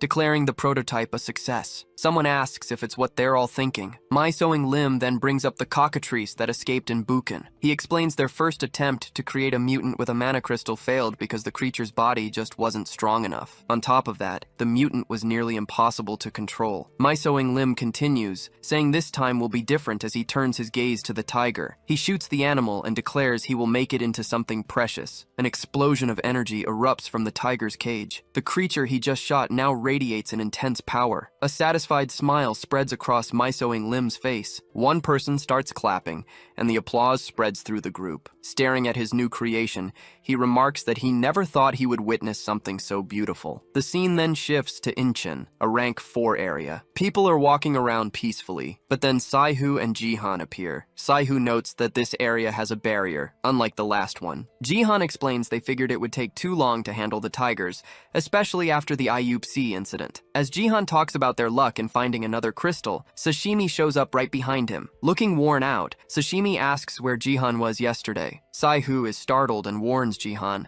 but he just greets Sashimi casually. Sashimi complains that Jihan made him carry all the tigers alone and then just disappeared. Jihan apologizes, but Sashimi retorts, asking if that's all he has to say. Suddenly, Sashimi starts trembling violently. Then, just as suddenly, he becomes hysterical. Sai-hoo asks what's wrong with him, saying he's acting like a lunatic. Holding up his phone, Sashimi tells them to stay calm when they see what he has to show them. After one look, both of them start screaming like maniacs. A thrilled Sashimi announces that the tigers and the cockatrice sold out immediately. Sai-hoo, shocked by all the zeros on the screen, exclaims that it's 500 million won. Sashimi, standing behind them, calls it the grand prize. Sai-hoo drops to her knees, admitting she made the right decision hiring him. Sashimi confidently says that anything he cleans up is guaranteed to turn a profit. After their celebration, Sashimi mentions it's time to revisit their contract and demands a 10% fee. Jihan cuts him off, saying it will be 4%, and Sashimi protests. Still arguing, Sashimi insists that even in the cleanup business, there are certain policies to follow. Jihan just kept shouting, 4%! They went back and forth, with Sashimi offering 8%, but Jihan shot back with 4. Sashimi accused him of daylight robbery, but Jihan just declared, alright, 4% it is. A baffled Sashimi asked why he was arguing with himself. A voice of reason cut in, asking what the two fools were up to. Then someone in the background muttered, there she is again. The person turned around, curious about who they meant. First, a small paw came into view. Then, a very unusual-looking rat appeared. Sai-hoo's face fell when she realized it was just a chinchilla. People started whispering, asking if that was one of those tamers. Someone else chimed in, wondering how they hadn't seen her before, and identified her as Yuri Min from the Snowflake Guild. The crowd mentioned she was famous for hunting saber-toothed tigers. When someone asked why, the answer was that nobody knew. Meanwhile, Yuri walked right past the three fools from the Epic Guild. Sai-hoo, on the other hand, seemed to be developing a small crush on Yuri Min. Jihan told them to stop wasting time and get to the MA. He explained that the Tamir was a saber-toothed tiger specialist. If they didn't move, her chinchilla would snatch up all the tigers. As Jihan was talking, the chinchilla suddenly popped up right behind him. He noticed it and asked, "What the hell is this thing doing behind me?" The creature opened its mouth wide, baring its teeth. Sai-hoo and Sashimi yelled for him to move, but Jihan was calm, telling them not to worry because it wouldn't hurt him. Just then, a window popped up, calculating the odds of the chinchilla attacking him. Sashimi and Sihu were completely disgusted by what they were seeing. The chinchilla's owner commented on how strange its behavior was, saying it almost never showed interest in anyone. The woman then introduced herself. She said it was a pleasure to meet them, and that her name was Yuri Min, from the Snowflake Guild. Then it was Jihan's turn to speak. He introduced himself as Jihan Yu from Epic, and pointed out the woman next to him as Epic's leader, Sihu Kim. Yuri asked if Jihan had a hamster or any other rodents at home. Jihan told her he didn't own any pets. Yuri found her chinchilla's reaction very unusual, and figured there had to be a reason for it. Just then, Sashimi called out to her. He grabbed Yuri's hand and began his own introduction, telling her his name was Sashimi, and that he worked for monster cleanup services. Sashimi told her to call him if she ever needed a cleanup crew, but she replied that it was fine. He assured her there was no need to worry. Just then, the chinchilla popped up behind him, looking angry. A few bystanders had gathered in the background to watch the scene. Poor Sashimi was being ignored. The onlookers commented that they had never seen Yuri talking to people from another guild, and that she was usually unfriendly. The conversation then shifted, as they asked if those two weren't the ones who were with Doha earlier. Jihan turned his back, noting that people were starting to notice them. Yuri realized she had drawn a lot of attention, and apologized. As she walked away, she wished the three of them good luck, and Jihan did the same. In his thoughts, however, Jihan considered Yuri and her guild. He knew it had been almost 3 years since there was any news about Snowflake. With their reputation, they should have been rank 3. He wondered why she was still stuck in rank 4, but admitted that guessing wasn't his job. Jihan then called to Sishi that they should go inside, and she agreed. He told the cleanup guy not to disappear, and Sashimi said, "Okay." The scene then shifted to a building named Greenscape. The two of them entered. Saihi mentioned that something felt off. They had already reached the 5th floor without encountering a single monster. Jihan suggested that maybe they took too long and other guilds had already passed through. Standing before the staircase, Jihan said they would have to search each floor as they went up. Sai asked why they didn't just take the elevator, and Jihan guessed it might not be working, so the two started climbing. Sai complained that he made a mage climb stairs, to which Jihan replied that every mage should work on their stamina. As they ascended, a man appeared, asking who was there. He demanded to know who they were. His name was Gaiman, a member of the Knife Guild. Gaiman asked if they missed the sign on the first floor, saying the building was protected by the Knife Guild from floors 207 to 209. Sai, furious, said they couldn't just decide things like that, but Gaiman replied that he couldn't deal with smaller guilds. Gaiman explained it was an unspoken rule, allowing them to claim these areas to secure the best MAS. He added that when a large guild claims a location, lower-ranking guilds don't have much choice. He said this applied to a two-member guild like theirs and told them to leave immediately. Jihan responded that no, they were the ones who would be leaving. Jihan declared he would report them because everyone knows it's illegal to claim areas. Gaiman told him to shut the hell up, asking if Jihan really thought the association would do anything. Jihan asked if that was a threat, as he sized up the group around him. He counted a tank, 2 warriors, and a mage. The staircase was narrow, he thought, which would make it difficult for all 4 of them to attack him at once. He triggered his ability, weighing his chances of winning. Another man scoffed, asking what Jihan would do about it. As they faced off, a window appeared, showing an 80% success rate. Gaiman grew confused, wondering why Jihan wasn't making a move. Gaiman turned to his mage and demanded to know why he was just standing there, ordering him to help. The mage replied that he knew, and was about to attack. At that moment, Jihan shouted for Sihu. She called back that she was ready, already casting a spell. Together, they launched their attacks, one of water and one of fire. The spells collided, creating a massive explosion of energy. The blast tore through the building, blowing a hole right through the wall. Jihan and Sihu immediately began sprinting up the stairs as fast as they could. The other men yelled that they were running away. Sihu cast another spell at them. A ring of fire erupted around the men, leaving them trapped and confused. Meanwhile, Jihan leaped toward Guy, ready to land a blow. Guy blocked Jihan's attack. He questioned what someone so weak was doing in a rank 4 area. Jihan replied that Guy talked too much and pointed out that his entire body was exposed. Guy was struck hard and fell to the ground. He ended up right back where he started. From the floor, he asked if the two of them really thought they could get away with this, threatening them with his guild's retaliation. Jihan cut him off, slamming his sword into the ground right next to Guy's head. He then asked what his guild could possibly do for a dead man. A new figure appeared between them, telling Guy that his group wasn't strong enough to fight them. Sihu asked if she should finish it right there. One of the trapped men wondered how she could cast so many spells and who these two even were. 2 more men appeared, one yelling at the other to hurry and put out the fire, but his partner said he wasn't good with water magic. A bald man complained that they hadn't even seen a tiger yet and were already wasting energy on this nonsense. As he said this, he turned to look behind him. A woman then used a water spell to extinguish the flames. The woman announced the fire was finally out, but when she turned, a mutant tiger was devouring the bald bystander. He screamed for help from inside the beast's jaws. After seeing the gruesome sight, the woman fled in terror. Sihu and Jihan heard the screams, which seemed to come from the emergency stairs. She asked if it could be a saber-toothed tiger, but Jihan said the screams were too loud for that. It had to be something else. He then activated his abilities. A system window appeared, calculating his chances of survival. At that exact moment, the tiger emerged right in front of them, covered in the blood of its victim. The creature roared. The horrifying saber-toothed tiger roared again, aiming it directly at Jihan and Sihu. The window updated, showing a survival chance of only 0.5%. The mutant then charged straight for them. Saishu asked if that was a tiger, and Jihan confirmed it was an extremely powerful mutant. Jihan noted that he had never seen a mutant like this one. It was different from all the others. Meanwhile, Guy and the other bystander were frozen in shock, wondering what that thing was. Jihan quickly turned to them, saying he needed their help to fight it. But Guy was already running away, yelling that it was useless and that even 4 of them couldn't take it down. Jihan called them cowards. He had to admit to himself that he and Sihu alone were not enough to defeat this mutant. The monster stomped on the ground, shattering it. As it rushed toward them, Jihan warned Sihu that it was coming. He quickly drew his sword. At the very last moment, he barely blocked the mutant's attack. Jihan realized how strong it was. His sword would have broken if not for the elemental power within it. He decided he had to end this quickly with a single, powerful strike. While he was lost in thought, the mutant swung its razor-sharp claws at him, but Sihu cast her spell just in time to save Jihan. She told him this was his chance and to attack with all his strength. He struck, using his skill to channel his elemental's power into his sword. The attack had no effect on the mutant. The creature retaliated,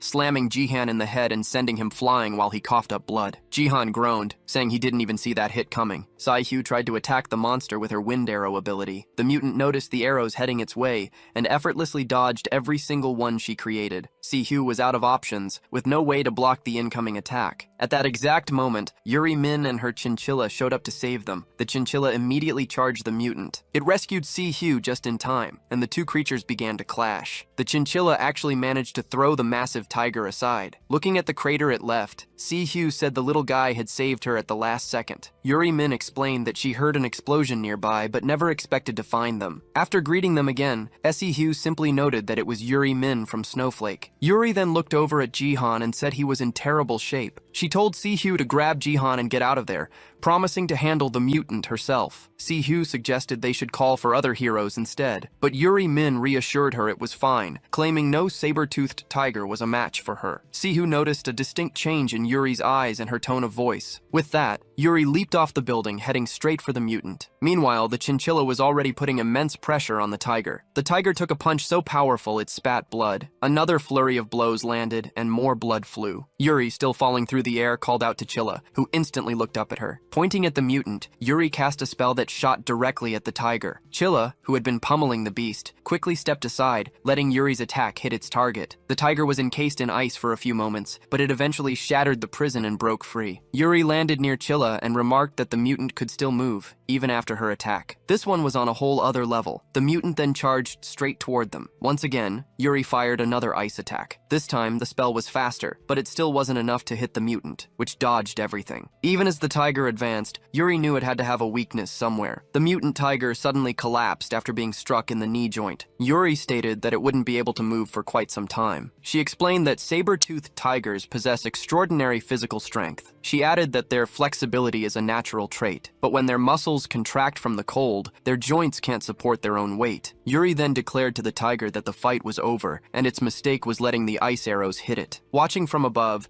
Si-Hu commented on how amazing Yuri was, and how they never stood a chance. The battered Jihan called out to Si-Hu, who went to him. He told her she needed to go help Yuri, but Si-Hu replied that there was no need, since Yuri had already defeated the saber-toothed tiger. Jihan, however, disagreed, saying the fight was far from over. He then activated his ability and began calculating Yuri's chances of victory. Ji-hoon was certain Yuri was in deep trouble, even as she moved in for the final blow. Yuri promised the tiger a quick end, but suddenly, the creature shot back to its feet, enraged. More saber-toothed tigers appeared from all sides. A system window popped up, her success rate now plummeting below 10%. The entire pack charged straight for Yuri, intent on tearing her apart. From his vantage point, Ji-hoon saw that every single tiger was now in one place. He knew it was now or never. They were out of options. Ji-hoon turned to Sai-Hu and asked if she could use levitation to get them to the ground. She said yes, but admitted she wasn't very good at it. Ji-hoon pulled her into an embrace, telling her to use the skill when he gave the word. A blush crept onto her face as she said his name. Holding a glowing green sphere, Ji-hoon stated that this was the only way, and with that, he leaped from the roof. With Sai-Hu in his arms, Ji-hoon activated his haste ability. While they plummeted, Sai-Hu begged him to wait, asking him to at least tell her the plan. The saber-toothed tigers below looked up, ready to pounce on them mid-air. But then, a barrage of spells rained down on the pack. The one casting them was Yuri Min. Her attention was diverted, allowing a tiger to sneak up from behind. Just in the nick of time, Chilla jumped in and saved her. Now both Chilla and Yuri Min were completely encircled by the beasts. Yuri was drained from the fight, complaining that the tigers were endless. Surrounded by the swarm, she knew she had to find the mutant fast, before it could attack or regenerate. That's when she heard a strange sound from overhead. The noise was, of course, the two fools who had just jumped off the building. Ji-hoon yelled for Si-Hu to use her levitation, and to do it now. She immediately complied. Sai-Hu activated her levitation. Ji-hun felt their descent slow, but he realized it wasn't enough to stop them completely. He had no choice but to use his own mana to halt their fall, even though he knew he should be saving it. Sai-Hu asked if he had managed it. Ji-hoon readied his attack, saying he was locked onto the perfect spot. All he had to do, he said, was slice through it just like he did with the mutant cockatrice. He then unleashed a devastating attack on every saber-toothed tiger he could see. The ground around them erupted in destruction. And just like that, the two of them were on the ground, safe. but Jihan was completely spent after using so much mana. Yuri Min rushed over to them, furious, and reminded them she had told them to stay away. Ji-hun shot back, asking if that was any way to thank the people who just came to help. Yuri insisted she never needed their help and had everything under control. Ji-hun then asked what her deal was with these tigers anyway. Chilla shot Ji-hun an angry glare, a look that Saihu did not miss. Saihu yelled that the attack missed some of the tigers and they needed to be careful. Jihan pointed out that these weren't the same tigers from before. It seemed the mutant was somehow summoning more of them into the fight. Yuri Min said its joints should have been totally wrecked. Jihan guessed it must have some kind of regeneration ability. She shot back that she'd never seen a power like that. For just a second, her mind drifted to a memory from long ago. A girl, covered in what looked like ketchup, was telling her to get away. While Yuri Min was lost in thought, Jihan yelled that the mutant was already badly damaged and they could end this fast. But as he said it, Yuri Min suddenly charged straight for the creature. Jihan shouted her name, but she didn't seem to hear him and just kept going. He couldn't figure out why she'd suddenly gone crazy and rushed in alone. Turning back, Jihan asked Saihu for cover, and she agreed immediately. The tigers swarmed towards Yuri Min. She unleashed her spells, taking down a whole pack of them. Now, face to face with the mutant, she started casting again. Another tiger lunged, trying to grab her by the foot. Yuri Min yelled for it to get out of her way and threw it aside like a doll. But in that split second, with her guard down, the mutant rushed in, claws extended. She saw that the mutant had regenerated at an unbelievable speed. The roaring creature kept swiping at her. At the same time, Jihan launched his own attack,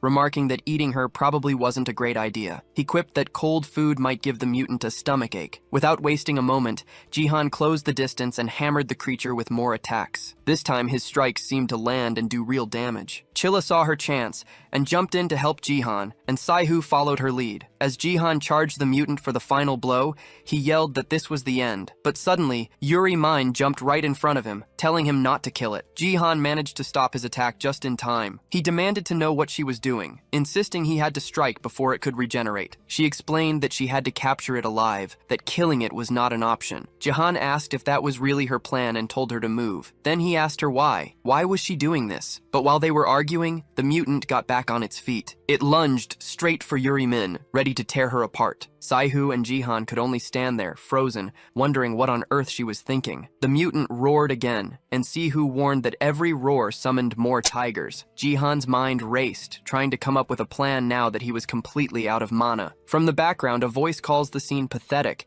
and the speaker uses a gravity ability. Jihan immediately demands to know who it is. The person replies that Jihan is still an amateur, a voice he instantly recognizes. The speaker continues, saying that even though Jihan passed the rank 4 exam, he's still weak and a disappointment. Another bystander remarks that he isn't such an impressive prodigy after all, but a young woman says she's impressed he held out for so long. The newcomers are Sukwin's crew, and he tells them to stop talking and finish things quickly. The man behind the mutant's creation says he expected this, guessing they must be the level 3 Dice Guild crew. Misoyan Lim then says he thought they would at least send a level 1 squad. Misoyan Lim's assistant asks for their next move, and he replies that they have no choice but to retreat. He adds that this wasn't a total loss, despite the mana crystal spreading throughout the body in the last few minutes. Misoyan Lim remarks on how impressive and fascinating the mana crystal's power is. In the end, he orders them to continue with the original plan. Sukwin's crew witnesses the grotesque scene and asks what is happening to the mutant. Sukian says it just means more work for the hero department. Jihan then appears, being carried by others who came along. They head towards Sihyu, but she insists she doesn't need help and is fine. Chilla and Yuri Min were standing still when they sensed a different presence. One of them looks around to see what it is. The scene changes, jumping forward 1 week. Jihan is holding his phone, where the day's news is displayed. Someone asks what happened inside. Sashimi appears, saying the MA they were in is all over the news, and asks why Jihan is so beat up. Jihan replies that civilians can't know. Sashimi insists he deserves to know since they're partners. Jihan thinks to himself that he never should have hired him. It's then explained what happened that day. 8 heroes died in that MA.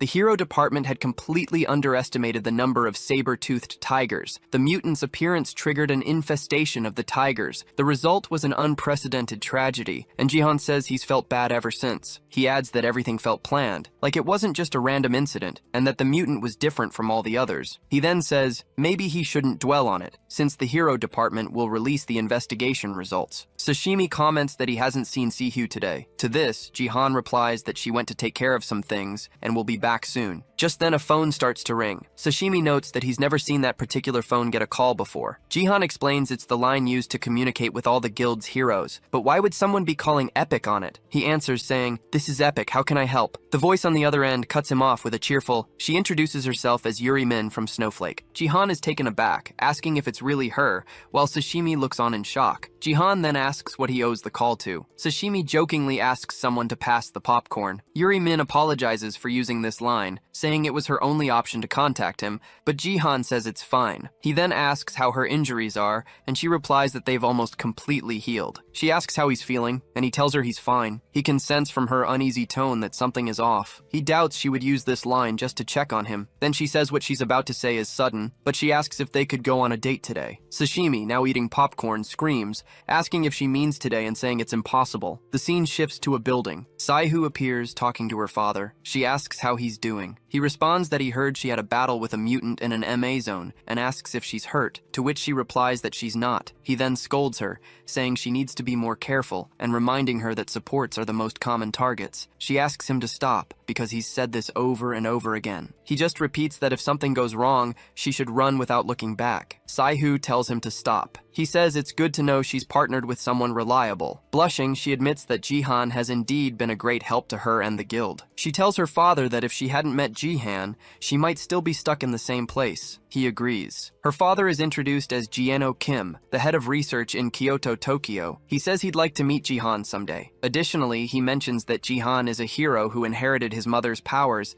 and that he has many questions for him. His assistant appears and tells him he needs to review the sample that just arrived. He replies that he's on his way and asks her to go ahead. Then he tells his daughter he has to hang up, but she asks him to wait and inquires when he's coming to Korea. He responds that it will be on the anniversary of her mother's death. She complains that he hung up on her and says that's typical of him. She stretches and says she needs to finish her housework quickly. Her phone starts ringing and she wonders why he's calling. The scene changes again. This time, Jihan is dressed to the nines and looking incredibly charming. It's shown that before leaving, Sashimi gave Jihan a good luck charm. Jihan asks what kind of luck it's supposed to bring. He says he's only wearing it because Sashimi wouldn't stop pestering him about it. While distracted, Yuri Min calls out to him. She asks if she kept him waiting long. Jihan thought to himself that she looked nothing like the MA. He told her he'd just arrived and she seemed relieved. After a bit of back and forth about who got there first, Yuri Min mentioned she'd already booked a table at a restaurant. Meanwhile, Sashimi was snacking on popcorn and pointed out to Saihu that the two were heading to lunch. A jealous Sihu wondered what Jihan was thinking. She was convinced this was all part of Yuri's scheme to take Jihan, furious that Yuri would dare do this after shooting arrows at them. As the guild master, Saihu decided this was completely unacceptable. The scene changed to the restaurant, with Jihan and Yuri Min in the middle of their meal. Yuri commented on how good the coffee smelled, and Jihan agreed. Saihu stewed in her thoughts, repeating that this was not okay. Back at the table, Jihan complimented Yuri on her precise dark throws. He then offered to carry her teddy bear,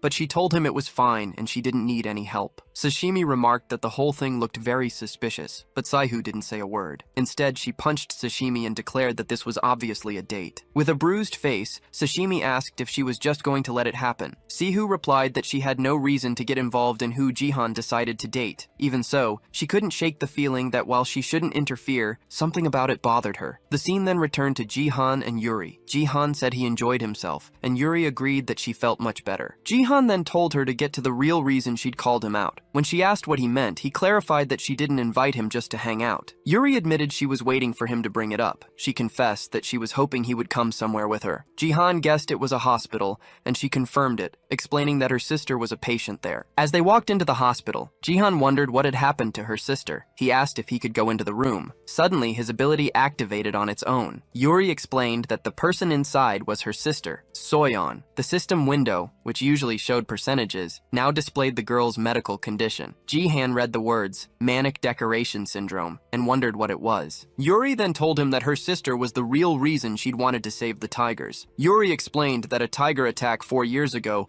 was what put her sister in a coma. Ever since then, she hasn't woken up, and the doctors are completely stumped. Jaehoon realized that this was the reason she was so obsessed with hunting the tigers. Yuri confirmed it, admitting she thought she'd find an answer if she just kept at it, but she now knew she was wrong the entire time. She had believed the mutant factor held the key to her sister's cure, but after seeing the reports from today, she understood there was no link at all. Yuri apologized for how she acted, acknowledging that she put both Saihu and Jihoon in danger. Jihoon told her not to worry, saying he finally understood her reasons. Just then, Jihoon's ability flared to life again. This time, it calculated just how vital Yuri was for the expansion of Epic. In his mind, Jihoon knew Epic needed her. He realized this exact thing had happened before, the day he first met Sashimi. He remembered telling Sihu to stop, and in that moment, his ability had shown him Sashimi's importance to Epic. Jihoon felt like his power was actively guiding him toward his revenge. He'd never seen his ability behave like this before. He confessed to himself that he only hired Sashimi to figure out how his power worked, and now it was happening all over again, but this time with Yuri Min.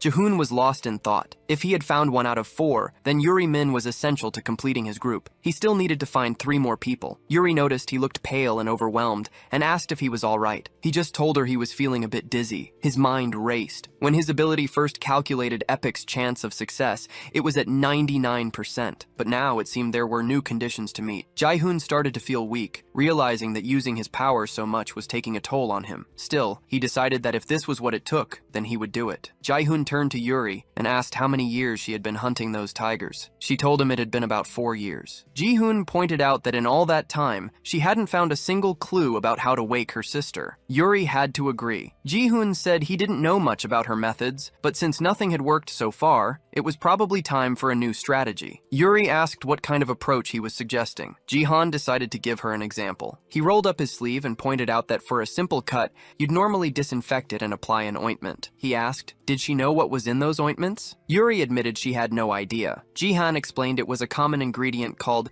Centella asiatica, or Indian pennywort. He told her it was just a regular plant you could find in any mountain or field. The plant had antibacterial and anti-inflammatory properties, along with other benefits. Jihoon continued, explaining that while plants hadn't become monsters yet, some researchers thought it was only a matter of time. And for treating wounds, it wasn't the plant stem itself that was useful. The real healing came from the plant's extracts. Yuri found that an interesting way to look at it. The plant itself had nothing to do with her injuries, but it was still helpful. Gazing at her sister, Yuri thought this might apply to her situation. Then again, maybe it didn't. And it certainly didn't seem to connect to the tigers. Jihoon realized that Yuri already knew everything he was telling her. She had simply chosen to push forward anyway. Her desire for revenge against the creature that hurt her sister was just that strong. With that in mind, Jihoon told her he had a proposal. A proposal, she asked. Jihoon said he wanted to recruit her for Epic. Yuri was stunned, asking if he really wanted her to join. He confirmed it. If she agreed, he promised to help with her sister's treatment. Yuri blushed as he assured her this wasn't an empty promise, but a firm contract. His ability began calculating the probability of him being able to help,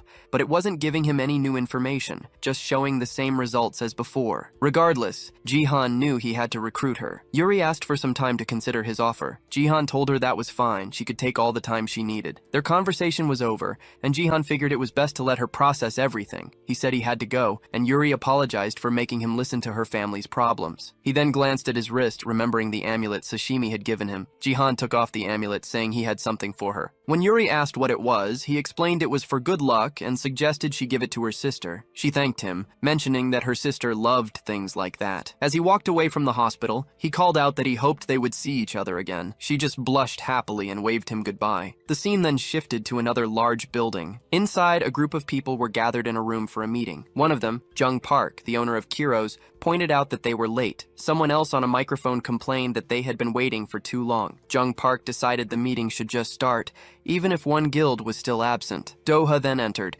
complaining about who would schedule a meeting at such an hour. He added that it wasn't like anyone important was there anyway. His assistant noted they should have arrived sooner, but Doha replied that he had enough to worry about, and questioned why he even needed to be there. Another man told Doha that for someone who was late, he sure had a lot to say. This was Hunan, leader of the Warriors Guild, who said everyone had been waiting for him. Doha shot back that someone must have come back from the dead, commenting that he thought Hunan's entire guild had been wiped out in the rank 1 MA. Hunan jumped to his feet in anger, shouting that it would take more than that to bring down his guild, and that they cleared that mission years ago. Another person in the background told them to lower their voices, remarking that they were still immature despite being guild leaders. The speaker was Gang Chan, owner of the Red Hall Guild. He told Doha he thought he would have learned his lesson after being saved by him. Furious, Doha asked if Gangchan had a problem and suggested they settle it outside. Gangchan simply said no, asking why he would waste his time on someone so weak. The rivalry between them was clear, a history of 103 matches. Gangchan had 52 wins and 51 losses, while Doha had 51 wins and 52 losses.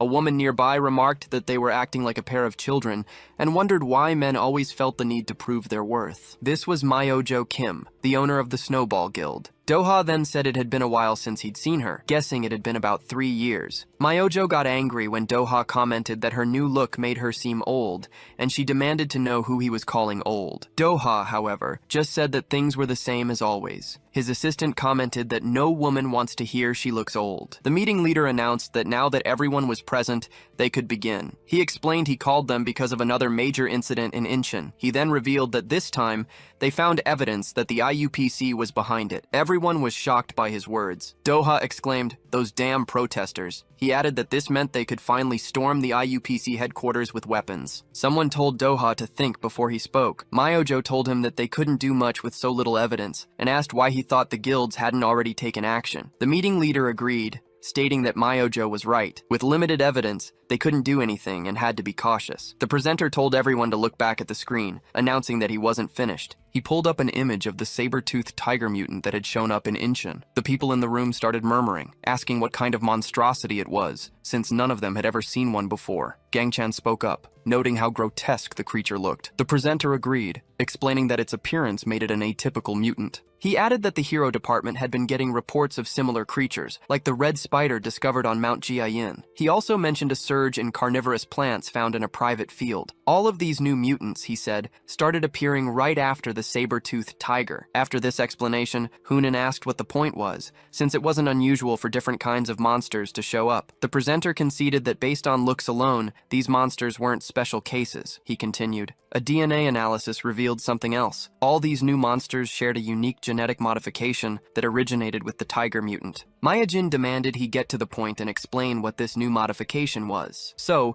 the presenter told them plainly that the modification was their mana crystals. He reminded them that every mutant has a mana crystal. The research department had figured out that mutants are born when a massive amount of mana fuses together. He stressed that mana crystals were still under heavy research, and with their current technology, creating one was impossible. However, the crystal inside the saber-toothed tiger was artificial. It had been specifically engineered to be transformed into a liquid. The crowd began to question him, with one person pointing out that he just said they lacked the technology for such a thing. Doha's assistant turned to him and asked if he knew anything about this. Doha replied that he didn't know much, only that it was a method that worked for elementals. Doha realized this was the reason for the sudden surge in mutants. It was all part of an experiment to turn mana into a liquid. Having figured it out, Doha announced to the room that it was obvious who was behind all this. Gangchan found it interesting, but said they needed more than that to make such an accusation. He then asked what the IUPC had to do with any of it, reminding the presenter that he claimed to have evidence against them. The presenter explained that on the day of the incident,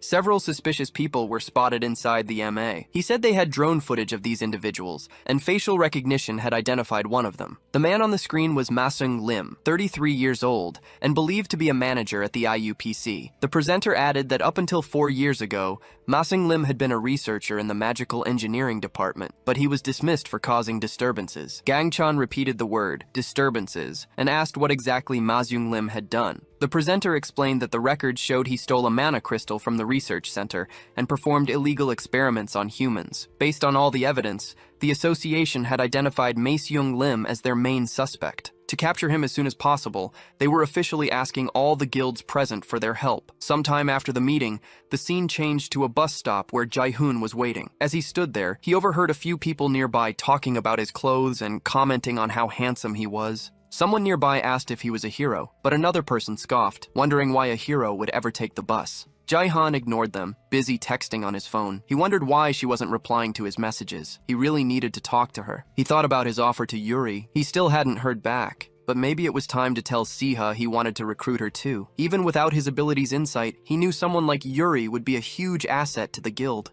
The only problem, he reminded himself, was money. A recruit like Yuri would be expensive. Still, they had some cash left over from the monsters Sashimi took care of. Maybe they could negotiate a fair price. As he was lost in thought, a car pulled up to the curb. The driver leaned over and asked if he was getting in. Jihan quickly said yes. Jihan asked the driver to drop him at the building on the 5th corner, and the driver agreed. Then the man asked if he was a hero. When Jihan confirmed it, the driver laughed. He said he never imagined he'd have a hero in his car, and that he was going to tell everybody. Jihan told him that was nice to hear. The driver then commented that, based on his looks, Jihan had to be from a famous guild. He guessed Warriors, Red Hall, or maybe even Dice. A little embarrassed, Jihan admitted he was from a small guild called Epic. Jihan figured the man had probably never heard of them. But the driver repeated the name, Epic? He then asked if that was the guild that handled all those saber-toothed tigers at the Greenscape apartments. Jihan was surprised and asked how he knew that. The driver explained that he lived there. You really do? Jihan asked. The man just said it was a coincidence. They both went quiet for a moment, and Jihan studied the driver. Then the driver muttered that it was a bad day for Lux, seeing something like that. Just then, a hybrid girl walked into a nearby alley. The driver added that hybrids gave him the creeps. Jihan asked him why. The driver seemed surprised, asking if he hadn't heard the rumors. Jihan just said she looked like a normal high school student. The driver shot back that student or not, that thing wasn't a person. He went on, saying that maybe to heroes, hybrids seem different, but for regular people, an attack from a hybrid meant they'd be dead in seconds. Jihan thought to himself that he could understand where the man's fear was coming from. He reflected on the invasion, when humans were attacked by all kinds of creatures. It made sense that some of that fear lingered, but still, that girl was just a child. He couldn't see how judging her like that was right. And in that moment, he thought of Sihu. He realized she must have spent most of her life dealing with this exact kind of fear. Snapping out of his thoughts, Jihan noticed something odd. A group of men were tailing the girl, and his suspicion grew. He immediately told the driver to pull over, but the man refused, saying they were almost at the destination and he still needed to be paid. The girl didn't seem to notice her followers at first, but then she glanced back and saw them. She broke into a run. The men yelled for someone to catch her. One of them managed to grab her, covering her mouth with a cloth to muffle her screams. Her kidnappers called her a young hybrid, their lucky jackpot. They gloated about how pleased the VIPs would be with their delivery. Just then, Jihan appeared, demanding to know what was going on. He gave them a warning, count to 3, or they would all die. He then lunged forward, rattling off 1, 2, 3 in a split second. The men yelled at him to count properly, but Jihan was suddenly blocked by a newcomer. It was a huge thug who looked like he was itching for a fight. The big man told Jihan to stay out of their business. Jihan wondered just who this monster was. As their fight began in the alley, the scene changed to Epic's headquarters. A phone on a table was buzzing with a flood of messages. Sihun saw it vibrating and picked it up to see what was happening. Sashimi asked why she wasn't answering Jihan's texts. Sihun explained it wasn't Jihan, just debt collectors, and said she had no reason to ignore him. Sashimi teased her, saying she was still jealous. Sihun wondered why he was so late and texting so much. Then, her eyes widened in shock as she read the messages.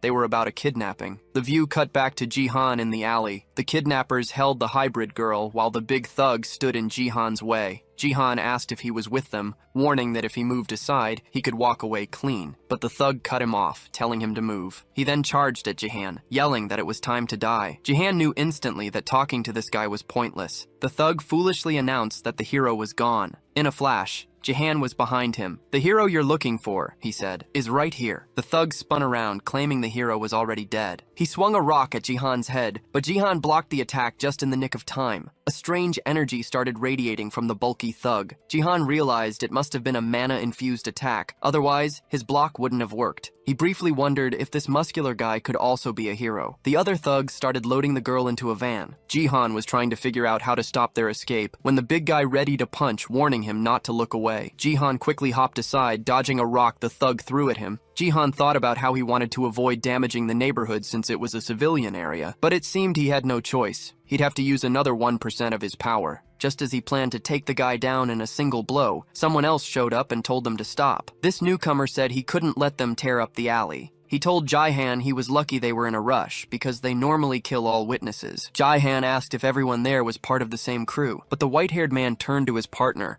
asking if he'd forgotten their orders to handle the mission quietly. He scolded the big guy for making a scene on his first job. The white-haired man threatened that the boss might need a word with him, but the bulky thug insisted that wasn't necessary. He then punched a nearby wall, sending a shower of bricks flying right at Jihan. After that, both the bulky thug and the white-haired man said maybe next time, and then they just disappeared. Jihan sheathed his swords, noting they were gone. He wondered who those two were and what they wanted. Using his leaping skill, Jihan started scaling the nearby buildings. He activated his ability, trying to figure out which way the van went. He kept leaping from one rooftop to the next, thinking that if he kept this up, he'd eventually find their route. In the middle of his search, his phone began to ring. The caller was Saihu. Jihan asked if she was going to the address he sent. She said yes, and demanded an explanation about the kidnapping. Jihan told her he witnessed a hybrid girl being taken. Saihu replied that she was on her way and would get the police involved. Jihan told her to be careful before hanging up. Saihu was left speechless, trying to process what she'd just heard. She thought about it. A person from another species had been kidnapped. She knew crimes like this were becoming more common lately. Saihu couldn't help but wonder why half-humans were being targeted. Meanwhile, the van Jihan was chasing was now parked in a deserted area. As he got closer,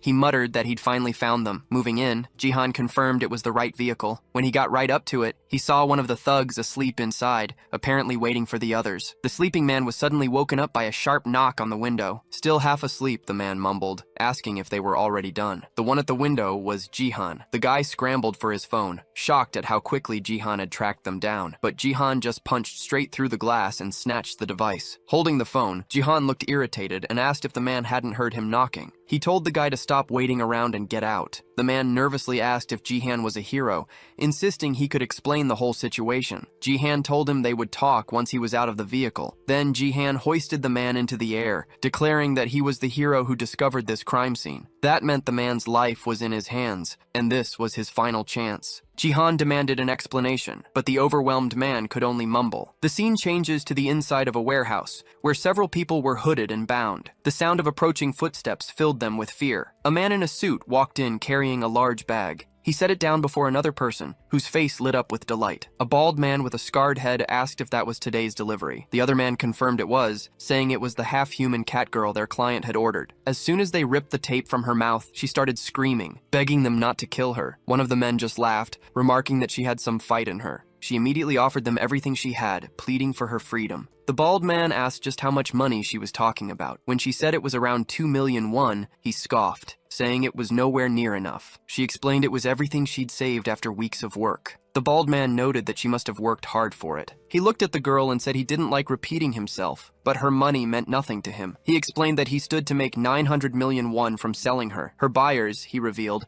had some experiments in mind, so she shouldn't be upset. She was getting special treatment. He went on, suggesting it was a better fate than being sent to a slaughterhouse, wasn't it? The scene then revealed the bodies of all the dead individuals at the location, shown in detail after the conversation concluded. The bald man told his assistant the client would be there in 40 minutes and ordered him to clean everything up right away. The assistant agreed and started to get to work, but the girl cut in with a sharp question. She asked if he understood that what they were doing was completely illegal and had to stop. Without a hint of remorse, the bald man fired back a question of his own. He asked her what people would think if they saw her in such a helpless and humiliating state. He then declared that after all humanity had been through, what they really craved was revenge. He called her a monster, without a hint of regret, just as a brilliant aura started to glow around her. She considered activating her berserk mode to get away, but something felt wrong. Her body wasn't responding, making her wonder if someone was directly blocking her mana. Just then, the bald man's assistant appeared from behind and smashed her head into the ground. He told her that mana was useless against him, leaving her completely powerless. Confused, the girl asked what he was doing, and he answered her calmly. He explained he was draining her mana, making sure she couldn't fight back. The bald man watched from a distance, telling his assistant not to damage the merchandise. He remarked that feline hybrids were always a problem and needed to be kept under control. The bald man figured she had gotten the message and ordered her taken to the waiting room. He warned that if she kept resisting, they would use force. The assistant moved to obey, but a sudden noise from the roof stopped everyone. The bald man looked up, curious about the sound. His assistant explained that he had guards stationed outside, ready for anything unusual. The source of the noise dropped down from the ceiling, kicking up a cloud of dust. It was the protagonist. Both the bald man and his assistant stared in confusion. Jae-hoon stood before them and got straight to the point, telling them that human trafficking was illegal. The assistant recognized him immediately, telling his boss it was the same guy who tried to stop them earlier. The bald man was shocked and demanded to know why he wasn't told about this. The assistant replied that he thought the guards had already dealt with Jae-hoon. Meanwhile, Jae-hoon stayed quiet, wondering if these two were the ones in charge. He realized this was much worse than it looked from the roof. Jae-hoon announced that his original plan was to call the police, but that had changed. He was going to handle this himself, declaring that they were just monsters that needed to be eliminated. Shaking with fear, the bald man begged for his life, claiming he was only following orders. Jae-hun wasn't buying it and demanded to know who gave the orders right now. The bald man lowered his head, promising to give up every name if he was allowed to live. But as his head was bowed, a twisted, maniacal smile spread across his face. The bald man suddenly screamed for his guards to kill Ji-hun, ordering an immediate attack. In response, Jae-hun activated his sampling ability and vanished in the blink of an eye. The guards looked around, completely lost as to where Ji-hun had gone. Suddenly, a voice called out from above them. It was Ji-hun, announcing that he was right there, watching their every move. The guards exchanged nervous looks as Ji-hun remarked that they were surprisingly skilled at concealing their presence. He wondered aloud if they might even be heroes, given their polished techniques. Without waiting for an answer, Ji-hun leaped into action, unleashing a series of fast, precise attacks. When one of the henchmen tried to ambush him from behind, Ji-hun expertly dodged and struck back in an instant. The bald man stared in disbelief, muttering that it was impossible for a rank 5 to be so powerful. Ji-hun told them not to expect things to go their way, then renewed his assault with even greater force. Soon the bodies of the boss's men and his assistant were lying defeated on the ground. Ji-hun walked over to the girl and pulled the tape from her mouth so she could speak. Still dazed, she asked who he was. Ji-hun replied that he was there to help get her out of this situation. He then informed her that the police were on their way and asked her a direct question. He needed to know if she remembered everything that had happened, as he would have to give the authorities a report. The cat girl confirmed that she did, but as she turned her head, she saw the bodies scattered across the floor. Ji-hun apologized, explaining that he couldn't do anything for the other children who had been there. The cat girl began to cry, asking why she was treated like a monster. She wished she had never been born with her body and couldn't understand why people hated her so much. Ji-hun watched silently, wanting to offer some comfort, but he couldn't find the words. The police arrived and confirmed that a hero from the Epic Guild had neutralized all the kidnappers. The camera focused on the cat girl's face, capturing all the despair she felt. The scene then shifted to an old, traditional Japanese-style house. There, the manager of the IUPC was talking to a mysterious young man, thanking him for their meeting earlier. The young man said he was open to meeting again, and the manager thanked him once more for the information he had provided. The manager said the intel was extremely useful, commenting that they had almost manipulated the rising human. The mysterious young man confirmed he had been keeping up with the news and monitoring recent movements. He warned the manager that the association was watching him and asked if his organization could operate without problems. The manager told him not to worry, assuring him that everything was under control and working as planned. The young man warned that he wanted no complications, pointing out that too much news was breaking in one day. The manager, curious, asked for details. The young man brought up a potential plague in the area. He said they needed materials from a warehouse, but the police showed up and ruined their plans. He added that he wasn't sure if it was a coincidence, but the same hero who took down the cybercat was present at that warehouse. The manager sounded surprised, but quickly tried to calm the young man down, promising a fast and quiet resolution. The mysterious young man insisted on an efficient solution with no delays, and then ended the call. After their talk, the scene cut back to the kidnappers' hideout. Police officers were investigating the area. One of them noted that they had found 12 children alive. Sadly, the other victims were not so fortunate and had not survived. Jae-hun was speaking with a couple of officers when he heard his name called. He turned to see Sihu, who immediately asked what was happening and if the children were safe. Jae-hun told her that he had managed to save half of them, but the other half were already gone. Sihu looked worried and asked about the people responsible. He told her he hadn't killed any of them, explaining that the police were now handling the full investigation. In his mind, he noted her frightened expression, which made sense to him since she wasn't human. Jae-hun said there was likely more going on behind the scenes. Leaving the culprits alive was the only way to find the others involved. He explained that the criminals mentioned a hipster client who was supposed to meet them, but wouldn't appear with the police around. He asked the police to look into it, and an officer assured him it was under control, telling Jae-hun he could head home. Jae-hun asked if something was wrong. The officer explained that one of the victims wanted to speak with him. As Jae-hun wondered who it could be, the officer brought over the half-human cat girl. She apologized for bothering him and said she had a question. Sihu told the girl it was no problem at all and that everything was okay. Jae-hun understood that the girl wanted him to take her home instead of the police. She told him she lived at a place called Blue Sky at the top, which was a home for vulnerable children of other species. It was an orphanage for at-risk kids, known as the best in the country. He was shocked that children from there were still being kidnapped. As he thought about it, he looked up and saw a girl who immediately grabbed his attention. She asked who he was, then suddenly ran towards someone standing a short distance away. The kidnapped girl, Riggs, ran forward and embraced the woman waiting for them. The other hybrid girl, Saihu, admitted she hadn't even noticed their presence. Riggs glanced back at Ji-hun and Sihu, then told the woman it was no problem and to carry on. The woman introduced herself as Jae-hun, the director of Blue Sky. She explained the police had contacted her earlier, asking if Jae-hun and Saihu were the ones who had found the girl. With a deep bow, she sincerely thanked them for saving Riggs. Saihu said it was nothing, just her duty as a hero. The director asked if they weren't too busy and invited them inside for a cup of tea, assuring them it would not take long. The three of them entered the facility, and Jae-hun commented that the place was surprisingly peaceful for an orphanage. The director explained that at this hour, all the children were already asleep. But just then, 3 children came running out, shouting that Riggs had finally returned. One of them rushed to hug her, while the director scolded them to go back to bed. A child asked if Riggs was hurt, and another, full of relief, said they were glad she was back safe. Jae-hun commented that the children didn't look like they'd gotten enough rest. The director apologized for them. Riggs then offered to take the children back to bed herself, asking the others to go ahead without her. Jae-hun noted how strong she was, even after everything that had happened. Soon, the 3 of them were seated, waiting for Riggs to return. The director apologized again,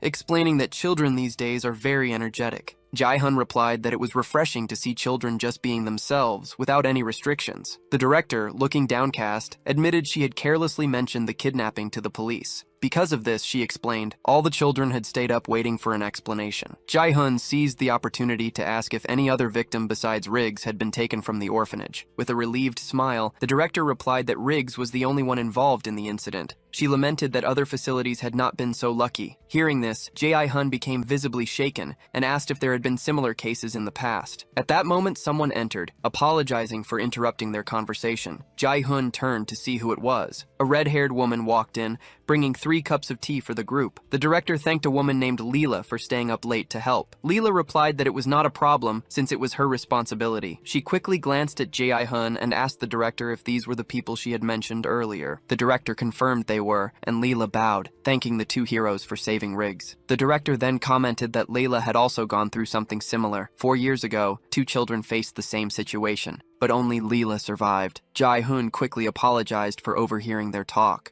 CHA then asked if there was anything they could do, offering a donation from their guild if the director would accept it. The director thanked her, but politely declined. She explained that many others had offered help before. She looked at them, saying that a lot of people made promises they didn't keep. When they were in desperate need, a financial group that had pledged support never delivered. The director said only one guild truly helped them in their most difficult time. That guild was DICE, led by the hero Doha. Without their help, she never would have found Layla. Jae-hun thought to himself that this was 4 years ago, back when Doha was known for causing trouble. The director continued, saying that during that period, many of their supporters had very different reactions. Many non-human races held a grudge against the heroes. Jae-hun commented that the whole thing sounded like a dilemma. Even when people offer help, everyone seems to gain something from it. The director said she really wanted to accept their offer, but she was afraid of what might happen later. Siha listened, tucking her hair behind her ears. She said if that was the director's only concern, then she had nothing to worry about. The director asked what she meant. It was then that Siha revealed she was also a hybrid. The director and Leela exchanged surprised glances, and Leela asked if Sicha was a half-elf. The director remarked that she thought Siha was the guild master. Siha confirmed the guild was founded by a half-elf, but said there was nothing special about it. She shared that she had faced a great deal of discrimination for being a half-elf. There was even a time she had to step away from her duties to avoid being a guardian. She then looked at Jae-hun and said that some people choose to understand you. Instead of just criticizing, there are people you can genuinely trust. Siha told the director she was one of those people. The director, looking happy, said that maybe something could be done after all. In that moment, she thought that perhaps these two could truly make a difference. As she watched them, the director felt a gentle breeze. The wind moved toward the door, as if bringing new hope to someone in need. The scene then shows us the half-human cat girl named Rixus. The view changes again, fading to a point of light. Siha apologized to Jae-hun, but he told her it wasn't a problem. He did say say, however, that she must understand the donation would significantly affect the guild. She confirmed she understood and asked him not to remind her again. Jae-hoon complimented Seha, telling her she truly acted like a guild master. The scene then shifts to the guild headquarters. With her arms crossed and a furious look, Si-hyu demanded, "Are you serious about bringing Yuri Min into the guild?" Ji-hun calmly replied, "Now that the guild is level 4, it's time we recruited, but it's not confirmed. Yuri Min is still thinking about it." Si-hyu relaxed, realizing they were just discussing the possibility, not that a decision had been made. "Do you really think you can get her?" she asked. Jae-hoon answered confidently, "We won't know unless we try." Si-hyu was surprised and thought hard about the sudden opportunity, weighing the pros and cons. "A chance to recruit someone like Yuri doesn't come along every day," she said thoughtfully. She then gave Jae-hoon some advice. "I'll let your actions slide this time, but next time, I expect to be informed in advance." Jae-hoon lowered his head. "Understood. I'll remember that." Now calmer, Si-hyu declared the discussion over and asked how they planned to use Rixie's gift. Still holding the crystal, Jae-hoon asked, "You mean the mana crystal?" Si-hyu confirmed it. "Yes, that one. Rixie said it was from Carol." As Jae-hoon examined the crystal, he noted,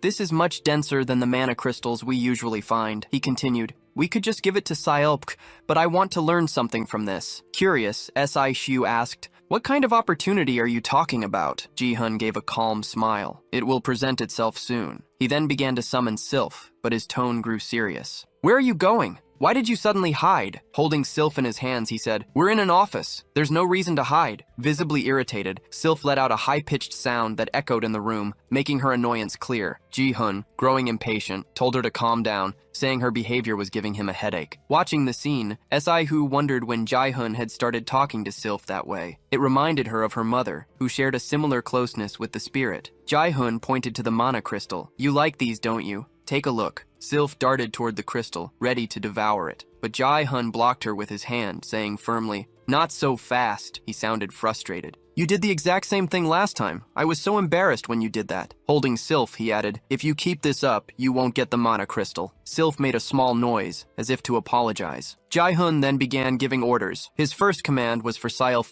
to form 3 polygons, which she did immediately. He then gave the second order. "Now spin clockwise." He continued to give precise and detailed instructions, maintaining complete control. Observing this, Si-hyu commented, "You don't sound like a teacher, you're more like a sergeant." She thought of her mother, remembering that her contract with Silf was a mutual friendship. Feeling a bit uncomfortable, she thought, Ji-hun is treating Silf like a pet dog. But Si-hyu figured it was Silf's problem, since she was the one who chose him. Seeing that Silf had followed his orders, Jae-hoon offered the mana crystal as a reward. Silf, full of excitement, rushed right for it. Jae-hoon smiled and told her to calm down, that there was no need to hurry. In that instant, an explosion erupted in a bright flash. Jae-hoon felt the intensity of the moment and knew something was different. Silf was absorbing much more mana than usual. He remembered Doha's words about gathering as many mana crystals as possible so Silf could materialize her body. Suddenly, the mana crystal cracked. Ji-hun realized it was happening. Silf was forming a body, just as Doha had said. A second explosion went off, releasing another burst of light. Now on high alert, Jae-hoon closed his eyes. When he opened them, he was somewhere else entirely. He wondered where he was. A voice began to speak, telling him he was in a virtual space she had created. A surprised Jae-hoon turned around as the voice said they could finally talk. Startled, Jae-hoon asked how she could speak. The voice explained that the mana crystal he gave her allowed them to have this temporary conversation in her created space. She warned, however,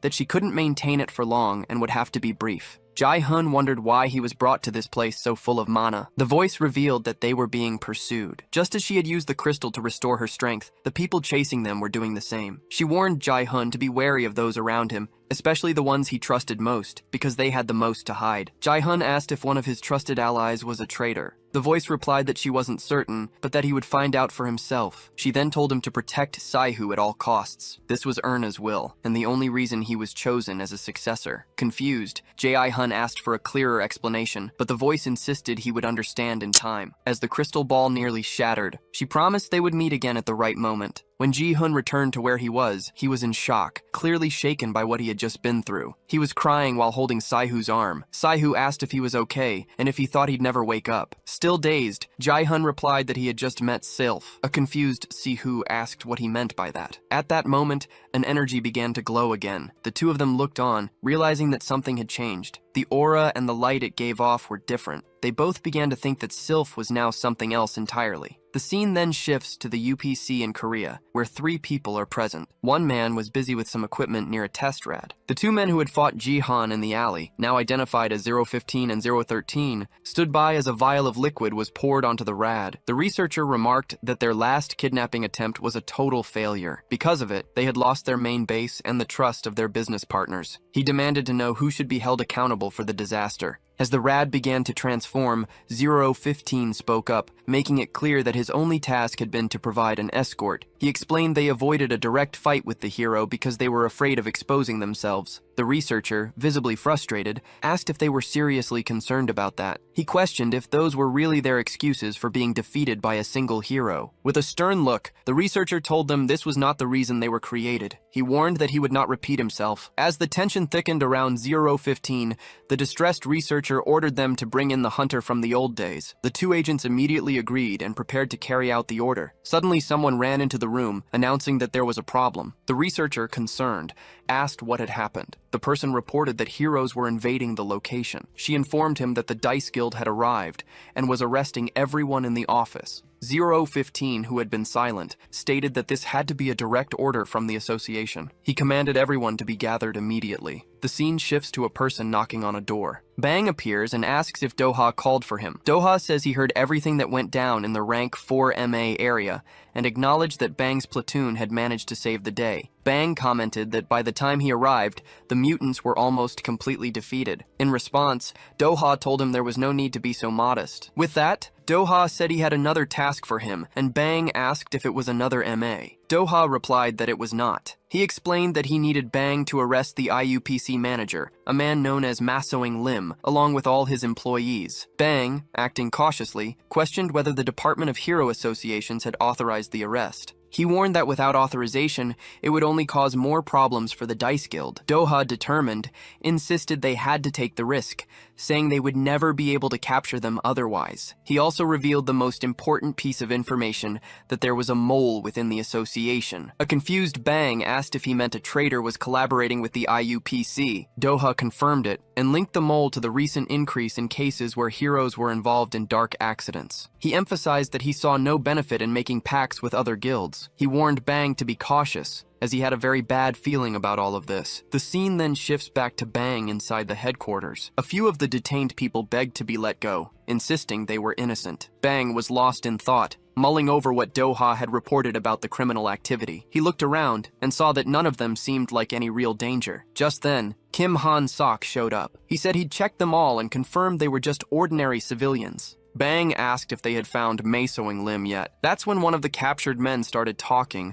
warning that everyone would die if that person found out. Bang walked over to the man, who looked half dead, and asked him what he meant. The man just repeated that everyone there was going to die when those people got there. Bang demanded to know who he was talking about, and told him to stop wasting time. Finally, the man answered. He said that when the Blessed Ones arrived, they would all see how blind and arrogant they'd been. Bang wondered who these Blessed Ones could be, and if they had a connection to Massoing Lim. Kim Han-sok just brushed the guy off as a fanatic talking nonsense and said they should just leave him. At the same time, 2 other members of the group felt a strange mana nearby, almost like a monster's, and right on cue, 013 and 015 appeared. They announced they were there to kill all the heroes. 015 commented that this was perfect. He'd been looking for someone to take his anger out on. The 3 members of Bang's team sensed something off about the enemy's mana. Kim Han-sok asked what was going on, and the hooded member told everyone to be careful. With one hand in his pocket, Bang asked 015 if he knew where to find Massoing Lim. 015 said he did, then asked why they were looking for him. Without waiting for an answer,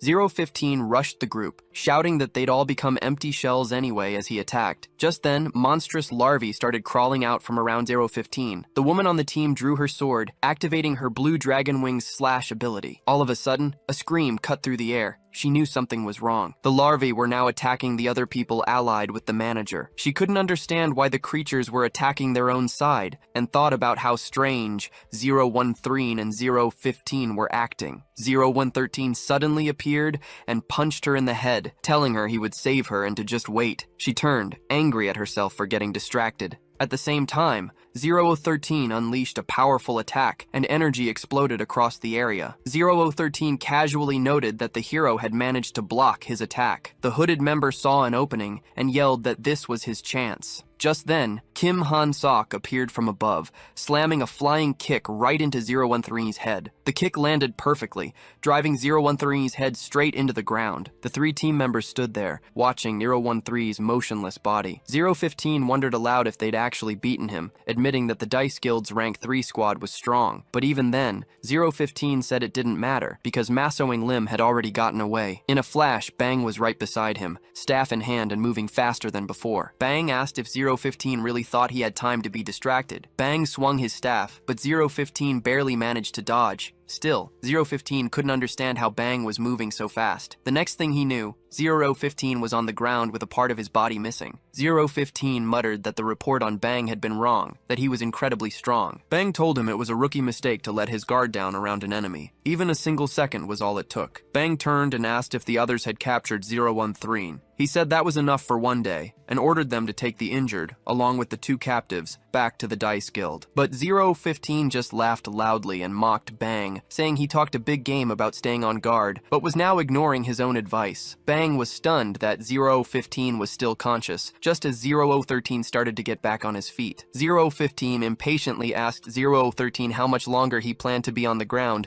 and ordered him to take something. He then declared that everyone there was lucky, because they were about to witness the second blessing. The scene then shifts to the Dice Guild building, where Sai-Hu and Jihan were watching the place. Sai-Hu remarked on how quickly the renovations had been finished. Jihan guessed it was because the guildmaster was an earth elementalist. Just then, the Dice Guild assistant appeared. She greeted them, noting it had been a while, and asked what brought them to the guild. Sai-Hu explained that they were there to see Doha. Hearing this, the assistant apologized and told them he wasn't available. Jihan took the opportunity to mention that their business involved Silf and asked her to please let Doha know they had visited. Before she could reply, a shout grabbed their attention. A man came running up, reporting that they had lost contact with Bang's squad. He added that their last known location was the IUPC headquarters. The assistant, shocked, scolded him for discussing such a sensitive matter out in the open where other guilds could overhear. She worried to herself, wondering why something so critical was happening while Doha was gone. Jihan seized the moment to ask for an explanation about the relationship between DICE and the IUPC. Following their conversation, the scene changes to a helicopter. Inside, the three of them flew toward the building, discussing their next move. Jihan broke the silence,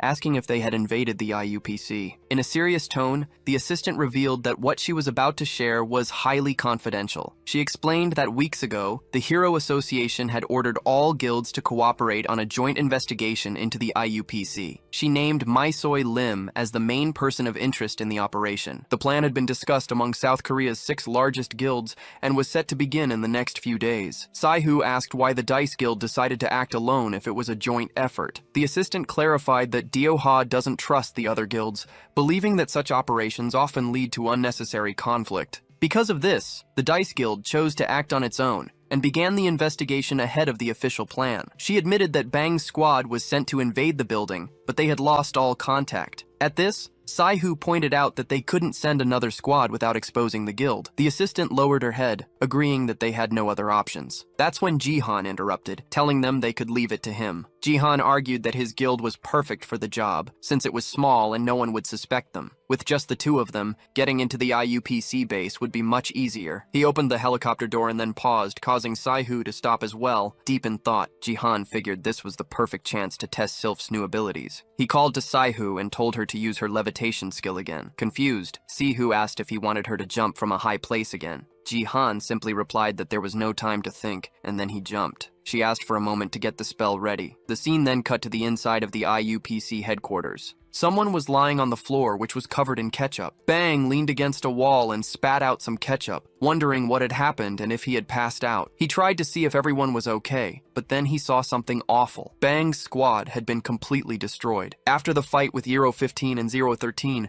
only their bodies were left. As this sank in, Bang stood up, trying to remember how it all happened. He suddenly felt a sharp pain and saw that his arm was cut. He screamed in agony, crying out that it was all his fault. Just then, 015 appeared and asked if Bang was just going to sit there. He taunted him, reminding Bang that he was the one who always said not to get distracted in a fight. 015 had a new look and declared that he had been waiting for Bang, adding that he wouldn't let the mana crystal go to waste. He then glanced to his side and asked if the other person felt the same. EO13 appeared, now in a monstrous form, and said, "Weak hero." Bang realized the bodies had been turned into monsters and knew the IUPC was conducting these experiments. He decided he had to warn Doha at all costs. While Bang was lost in his thoughts, Kim Han-sok started sighing. Bang asked if he was listening, but Kim Han-sok just apologized, saying he should have protected everyone as the squad's tank. Looking at Kim Han-sok's eyes, Bang said it was okay, seeing he was in no condition to move or speak. Bang mentioned that the guild was sending reinforcements, but Kim Han-sok said it didn't matter. He insisted Bang had to leave quickly, since he himself couldn't escape. He begged Bang to tell the guild what happened there. At that, Bang told him to stop talking, warning that if he continued, he would just cough up more ketchup. While Kim Han-sok insisted that Bang must survive,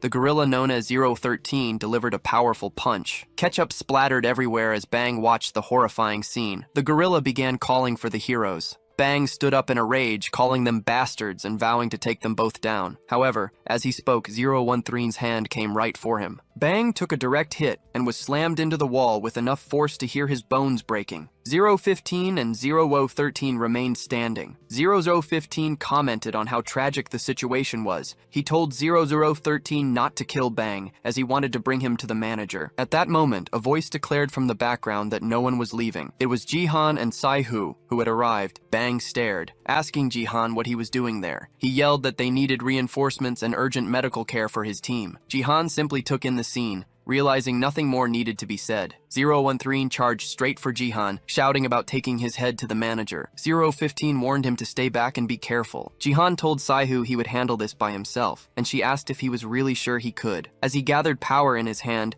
Jihan asked her to stay behind so she wouldn't get hurt if he lost control. He admitted he still wasn't entirely sure he could manage Silf. At that very moment, Silf's physical form appeared. Jihan began to strike at 013, drawing his sword. His eyes glowed as he felt the overwhelming mana from Silf. As 013 closed in, Jihan noticed his blade had changed, transformed by Silf's power. In that instant, Jihan delivered a powerful strike toward the gorilla, his attack emitting an intense glow. The move was called Aura Blade. This power comes from mana manipulation. It's a force derived from nature, obtainable only through a contract with an elemental spirit. The explanation went on, noting that normal elemental magic also originates from nature. However, that kind of magic is a mere limitation compared to true elemental manipulation. This manipulation is born from a genuine connection between the element and the contractor, operating on a completely different level. For Jihan, this part was easy, but he faced a bigger problem. He had almost no mana, unlike other heroes born with plenty. Jihan had none. Whenever he used magic, he was risking his life. To cope, he developed a technique to consume minimal mana,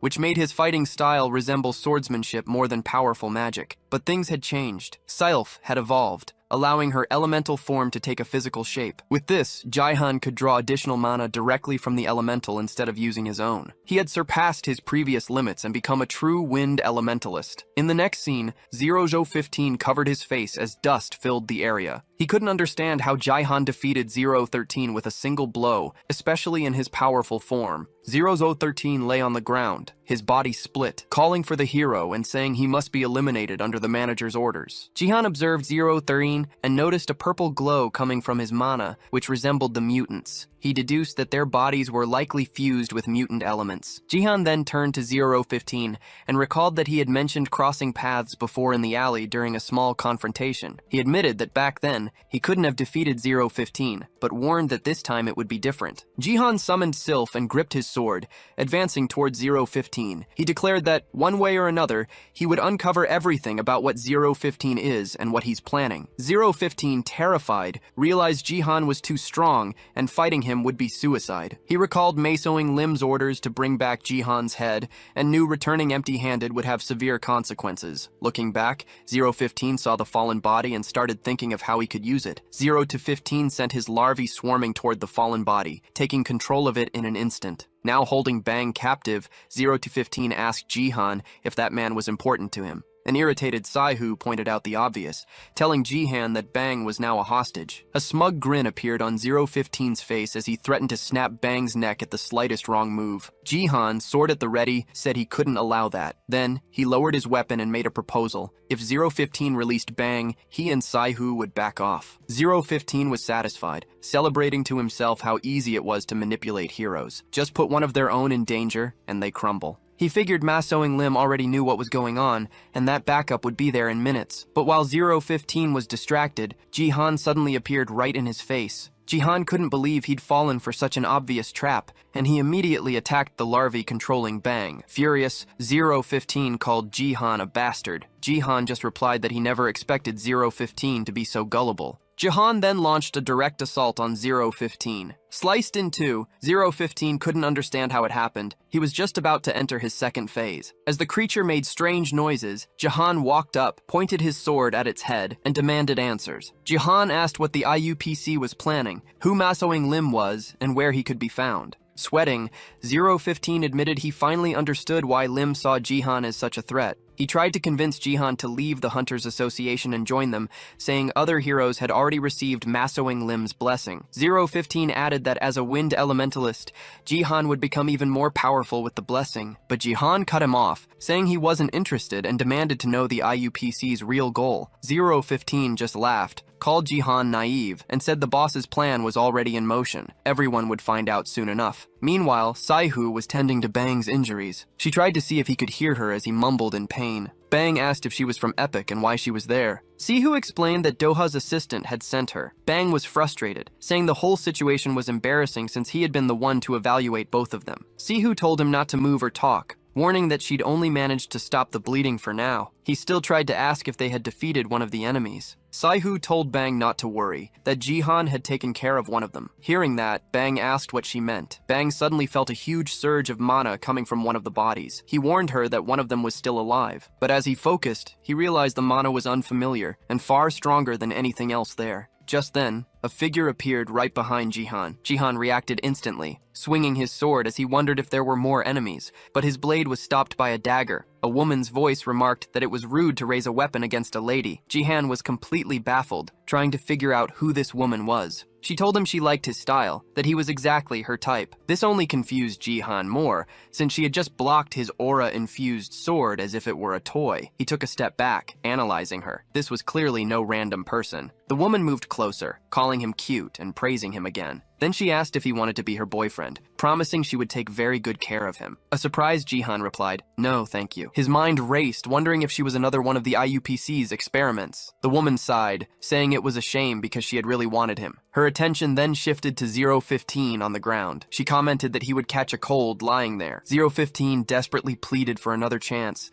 claiming all he needed was one more mana crystal. The woman stood over him, stating that he had already reached his limit after using 2 of them. She explained that test subjects like him couldn't handle any more than that, but 015 kept begging, insisting he could beat Ji-han with just one more crystal. Her patience ran out. She struck 015's body, saying she hated repeating herself. Ji-han watched the scene in shock. The woman declared that those who can't win a simple fight don't deserve a second chance. She continued to attack 015 before finally turning back to Ji-han. She said she was curious to see how he would handle this, but warned him he only had one chance. She wanted to see if he would mess everything up. After delivering several more blows to 015, the woman slowly got to her feet. Ji-han asked if they weren't on the same side and why she would do that. She responded sarcastically, asking if he felt sorry for 015. She called that kind of compassion useless and worthless. The woman declared that people like him were dead weight that needed to be eliminated before they slowed everyone else down. With a smile, she pointed her dagger at Ji-han and said that was enough talk. She charged at him, stating she couldn't stand people who didn't know when to shut up. As the dagger flew toward his neck, Ji-han called for Silf, who blocked the attack. The woman was surprised, commenting that Ji-han was full of tricks and had a peculiar companion. But as she spoke, she was cut off by a counterattack from Ji-han that sent her flying. With a powerful blow, Ji-han threw her straight into a wall. He stood still, waiting for another attack, knowing that strike wouldn't be enough. He alerted Silf that the woman was still on her feet. Thinking he had bought a little time, Ji-han considered going back to check on her. However, the woman rose from the debris and asked where he thought he was going. She said it had been a while since she found someone like him, and mentioned that Jirei was very interested. Ji-han realized his blow hadn't been effective enough. He would have to face her directly. The woman advanced, declaring that Jirei wasn't done playing with him yet. Holding his sword,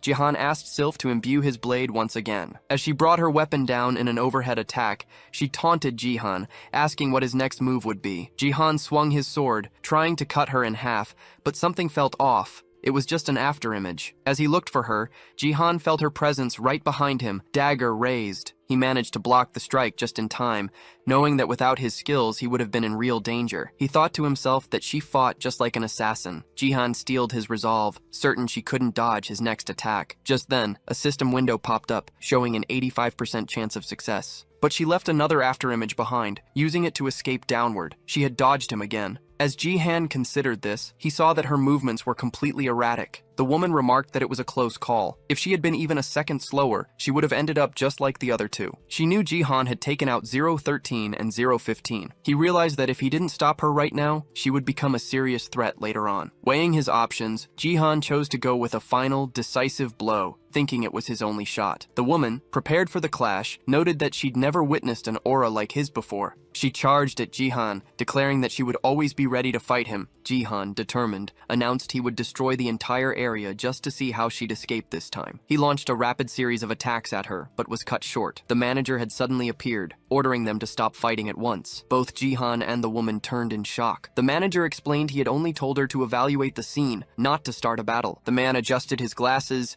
and introduced himself as Masoing Lim. He greeted Jihan, showing he was familiar with his standing in the epic guild. The woman, still holding her dagger, acknowledged Lim's arrival. While Jihan questioned why the manager was here, she complained that she could have handled everything herself and demanded to know why he showed up. Masoing Lim sarcastically asked if this was her plan for resolving the situation. She shot back that it was impossible to fix things without some destruction. As they argued, the manager scanned the area and asked about the status of 0-13 and 0-15. The woman confirmed they were both dead, adding that 0-15 had the nerve to ask for another mana crystal even after he was beaten. The manager replied with disgust, calling them pathetic. He told Yuri to gather the mana crystals because they were leaving. Yuri protested, wanting to stay and fight a bit longer, but Jihan cut her off, stating that nobody was going anywhere. Jihan declared them both Class A criminals and that they were under arrest. He told them that backup from the Hero Association was on its way, so they should stay quiet and not make any more trouble, but the manager just laughed at him. He said he was counting on those reinforcements,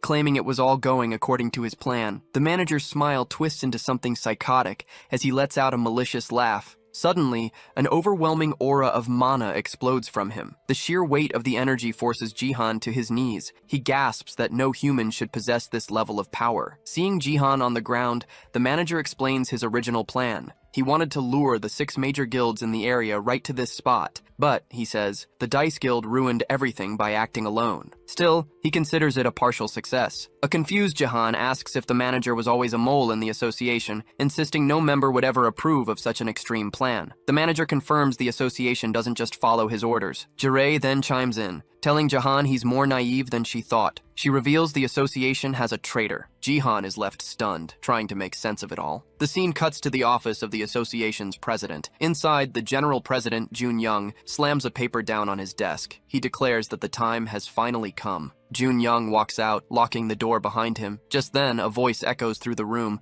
asking what the hurry is. The figure who steps forward is Doha. He gives the president a hard look and asks how the traitor is doing. The president is clearly nervous, but tries to hide his fear, asking Doha what he means. Before he can get another word out, a block of earth shoots up from the floor and smacks him in the head. Another one follows right after. The president writhes in pain, screaming and demanding to know why Doha is attacking him. Doha doesn't hesitate to lay out his suspicions. He says that only one person could manipulate Korea's 6 major guilds and leak hero information to the IUPC, and that person is the president. Cornered, the president insists it's all just a big misunderstanding. As he struggles under the weight of the earth block, the president asks how long Doha has known. Doha's response is cold and immediate. He never trusted him. He explains that someone so deceitful leading an association had always made him suspicious. Wasting no more time, the president activates his power, and demonic wings burst from his back. He mocks Doha, asking if he really thought he got to the top just by flattering heroes. He shows off his new form, declaring it's the result of IUPC technology, something far beyond Dosha's understanding. Dosha realizes the transformation must be powered by mana crystals taken from mutants. The confident president declares the age of heroes is finished, calling them outdated relics that need to be destroyed. Doha stays calm and raises an earth wall to defend himself,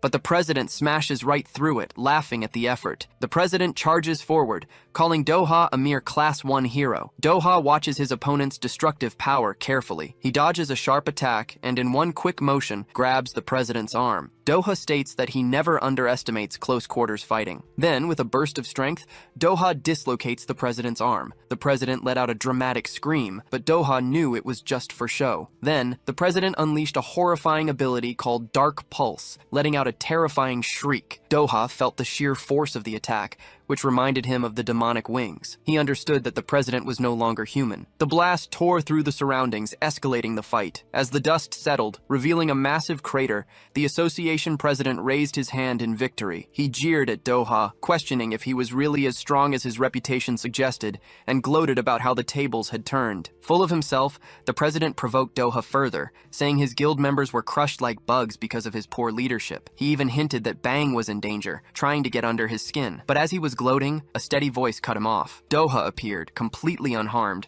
and said with disgust that he hated dealing with demonic wings. The president, confused, demanded to know how he was fine. Doha simply explained that heroes are always prepared to risk everything. He added that underestimating Bang was a mistake, and while the president's little monster trick was interesting, it wasn't nearly enough. Doha then called forth Mumu. The president was baffled as the ground began to shake violently. The entire building started to crumble around him. In a panic, he screamed about something underground swallowing everything up. Doha mocked him, throwing his own words back at him about elementalists being relics of the past. He explained that this attack used mana to trap an enemy and wished him good luck trying to escape. But despite it all, the president started laughing like a madman. Annoyed, Diocha asked what was so funny. The president explained his real plan. Using a fake joint investigation with the IUPC as a cover, he had sent tons of heroes far away from the city. He then announced that the main event was just getting started. The scene cut to a quiet street where people were walking around peacefully. A little boy pointed up at the sky, getting his mother's attention. Before she could figure out what he was looking at,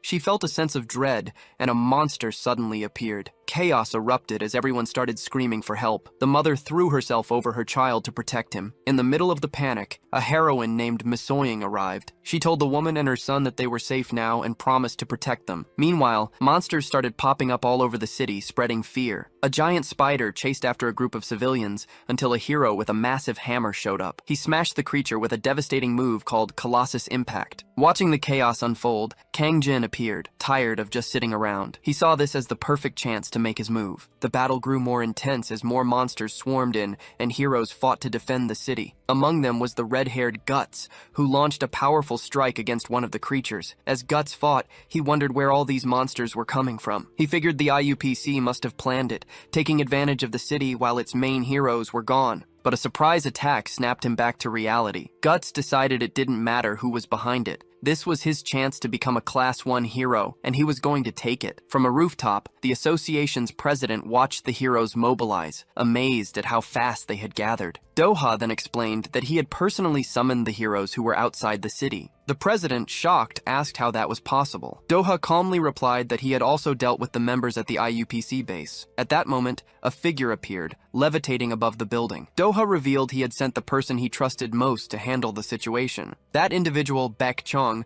landed before them, admired the building, and commented on how fancy it was. Doha reluctantly admitted that Baek Chong was stronger than him. Baek Chong's arrival did not go unnoticed by the manager and the masochist, who watched him closely. With his hands in his pockets, Baek Chong casually asked if everyone was enjoying the party, warning that he was about to disrupt things. Everyone was stunned by the unexpected hero's arrival, and all attention turned to him. Standing before the manager and the masochist was Baek Chong, the leader of Red Hall, Korea's most powerful guild. He was known as the strongest hero in the country. The tension in the air thickened just from his presence. Facing the manager, Baek asked if he was Maesong Lim. Lim demanded to know why someone like Baek was there, while the masochist simply commented that he was handsome. The manager warned Baek about the monster invasion spreading across Korea, stressing that a hero of his caliber should be on the front lines. But Baek said there was no need to worry. He was just asked to stop by, assuring them that other heroes were handling the monsters he left behind. His gaze then shifted to Ji-hun, noting there was an unexpected visitor. Baek remarked that Doha had spoken a lot about Ji-hun. He tilted his head and asked what brought him there, questioning if he was allied with Maesong Lim. Ji-hun quickly denied it, realizing that Baek's mana was even more intense than Maesong's. Thinking about the failure of the Dice Guild heroes, Jae-hun concluded the situation was not in his favor. Baek, however, said he expected something different, but that it no longer mattered. He began to cast an ability called Reverie, revealing his plan to take everyone there with him. As his magic flared, the manager murmured that he had only heard reports of Baek's true power. He realized with dread that Baek fully intended to eliminate them all. Desperate, the manager told Jerry to forget the mana crystals and run immediately. Baek, now holding a staff, assured them there was no escape. Everyone was already trapped in his magic, the palaces of dreams. The manager noticed they were no longer on the building, and Jerry commented that everything felt like a dream. Baek explained that this place was a virtual space he had created, and only he could decide who was allowed to leave. Jihan remained on his knees, struggling to grasp how anyone could create something on this scale. It reminded him of Silf's power, so he activated his analysis skill to learn more about Baek's magic. A window appeared, explaining that Baek crafted dreams where truth and reality became one. When the crushing mana vanished, Jihan got to his feet. He moved toward the manager, declaring he was done wasting time. But in an instant, Jihan found himself teleported right next to Baek. Baek remarked on how fast Jihan was to attack the moment he had a chance. Confused by the sudden shift, Jihan was taunted by Baek, who asked if he really couldn't understand what just happened. Jihan had simply been moved from one spot to another. Baek told him to look back at the manager, warning that if he hadn't interfered, Jihan would be dead. That's when Jihan saw them, monsters erupting from the manager's back. He stared, completely baffled, and wondered what those things were. The manager took off his glasses, admitting things weren't going according to plan. He said he always knew he'd have to face a hero this strong one day. Then, he powered up his abilities and began to transform even more. He had sprouted so many tentacles they became a blur, a direct result of pumping his body full of massive amounts of mana crystals. This transformation was the peak of all research done by Misoing Lim. Meanwhile, Baek's special technique, the Dream Palace, allowed him to use magic with no range limit. But even though it seemed perfect, the ability had a few major flaws. The first flaw is the massive amount of mana it drains. The Dream Palace uses so much power that most mages couldn't keep it up for even a minute. Baek, however, was different. His incredible mana reserves let him push past that limit, which is why he was known as Korea's greatest mage. But the ability had another critical weakness. The target had to be kept at a distance. If anyone got too close, the magical distortions would vanish, leaving Baek completely vulnerable and basically handing his opponent the win. To prevent this, Baek always kept his senses on high alert for any surprises. Despite this, Jerry slipped into his safe zone. It wasn't that Baek failed to notice her, he had just completely forgotten she existed. Now, Baek was wondering how she closed the distance so fast and what kind of skill she used. There was only one possible explanation. Baek glanced behind him, remarking that he never would have guessed she was an Azazian. Jerry seemed impressed, replying that she didn't expect him to know about her people. Baek then told her he was responsible for wiping out her entire race. 14 years prior, the Azazians had invaded Earth, sparking a war that reshaped the world. Baek explained that a team he belonged to had eliminated every last Azazian, or so they believed, until he found out she was still alive. With her dagger pressed against Baek's throat, Jerry listened to his shock. He asked how she survived and if she joined this group to get revenge. Jerry just laughed. She said she had no interest in avenging a failed race that couldn't even win a war. She then revealed her true goal, to fill the world with chaos, blood, and screams. Baek noted that sounded just like her kind, but Jerry warned that she couldn't let Misoing Lim die because her boss had big plans for him. Baek asked if her boss was still alive. Jerry just laughed, saying maybe he was, maybe he wasn't, and announced their little chat was over. She moved to finish back, but he told her he'd learned enough and didn't need to focus on her anymore. Just then, Baek warned that someone far more dangerous was about to show up, and Jae-hun appeared. Jae-hun saw that Baek's magic was useless against Jerry at this range, but that didn't stop him from attacking someone else. Jae-hun unleashed his aura blade, and the resulting blast caused immense destruction. Baek told Jae-hun he should have been more careful. Jae-hun shot back that he didn't hold back because he knew Baek could take it. Looking at the damage to the Dream Palace, Baek was impressed. He realized Jae-hun was powerful enough to take on Doha, and now he understood Doha's fascination with the man. Jae-hun then pointed out that Jerry was still alive. Baek wasn't surprised, noting that Azazians were tough to kill. Jerry got to her feet, said it was time to go, and tore open a spatial rift. Baek quickly warned Jae-hun not to attack, or the rift might suck them in. He suspected Jerry understood how the Dream Palace functioned, but only 2 people were supposed to know his magic. Jerry announced she had to leave, but promised they'd meet again. She vanished through the portal. and Jae-hun was frustrated she got away. Baek, however, said they'd gained valuable intel and that there were still Azazians out there. He figured they were working with the IUPC to plunge the world back into chaos, threatening the entire planet. Jae-hun asked if the IUPC really broke the treaty and started the revolt. Baek said he couldn't talk about it right now. He had to get to Seoul, and he was taking Jae-hun with him. When Ji-hun mentioned that Bang and Sai-hoo were still inside, Baek promised that Red Hall reinforcements were on their way. Meanwhile in Seoul, the city was in chaos from a monster invasion. A man, the IUPC's janitor, was hiding behind a car, wondering where all these creatures came from. He called Sai-hoo, asking where she was and why she'd abandoned him. Sai-hoo told him monsters were attacking civilian zones and that he needed to hide until heroes showed up. Just then, a monster loomed up right behind him. Suddenly, someone stepped in and took the monster down, remarking that Korea had gone crazy in his absence. Sai-hoo knew that voice. It was her father, Kim Jong-un, a former Class 3 hero of Korea. And so, a portal tore open in the sky, its bright light warping the air around it. Baek and Ji-hun stumbled out, clearly shaken by the trip. Baek straightened himself up, relieved, and announced that they had made it. But Ji-hun, pale and shaking, couldn't stop himself from getting sick the second his feet hit solid ground. Baek watched this and chuckled, teasing Ji-hun for looking so green. He said the trip wasn't that bad, like it was just another day for him. Still recovering, Ji-hun shot him an irritated look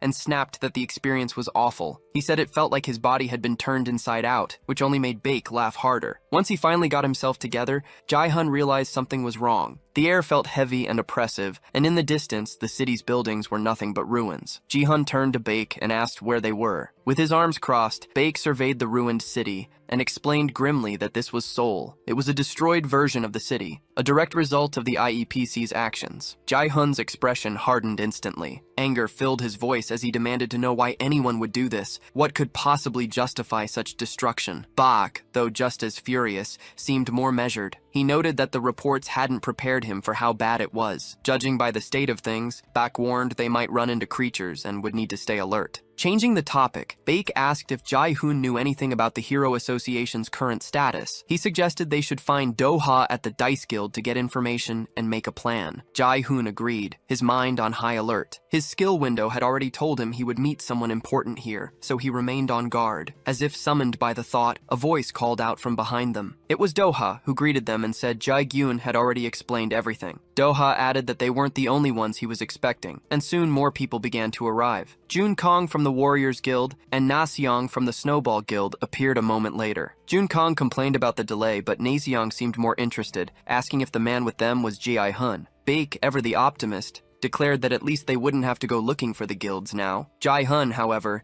knew how significant this meeting was. They were standing before the leaders of the Warriors and Snowball Guilds, known as the best heroes in Korea. He thought about the seriousness of the situation and what would come next. Then, Doha's assistant appeared, looking relieved to see him safe. She immediately asked about Bang and the squad, her voice tight with concern. Jae-hun explained that when he arrived, most of them were already dead. Only Bang was alive, but he was seriously injured and being taken for treatment by Red Hall. The assistant was in disbelief, asking how such a thing could have happened. Before Jae-hun could reply, an annoyed Doha stepped in. He demanded that Baek explain the situation. With a somber expression, Baek said he regretted not arriving sooner to save more of them. Despite the tragedy, he revealed their efforts were not a total loss. They had found valuable information about the IUPC that could change everything. Baek's next words caused a shocked silence to fall over the group. The Azazians were still alive. Baek explained that he had fought an Azazian named Jerry, whose concealment skill made her completely invisible. Jerry also confirmed that their leader, who everyone thought was dead, was in fact still alive. Doha was floored by this revelation, while the other leaders reacted with outrage and disbelief. The tension in the room grew thick as the leaders started to argue, bringing up past events they had all sworn to forget. Doha then threatened Baek, demanding to know if he was absolutely certain about his claims. Both men began to release their auras, making the air crackle with pressure. Jae-hun watched the scene, wondering why there was so much conflict. His skill had predicted an unexpected encounter, but nothing had happened yet. That was when Guts, a man with red hair, appeared. Jun-ho pointed at him, remarking that they were now facing the 6 greatest guild leaders. Guts, annoyed, scolded his subordinate for showing herself in front of rank 1 heroes. She, however, was just grateful to be there, even with the situation being so chaotic. Guts declared that the Kuros Guild would have to prove its worth against the major guilds sooner or later. Meanwhile, his subordinates argued among themselves, One of them pointed at Jae-hun,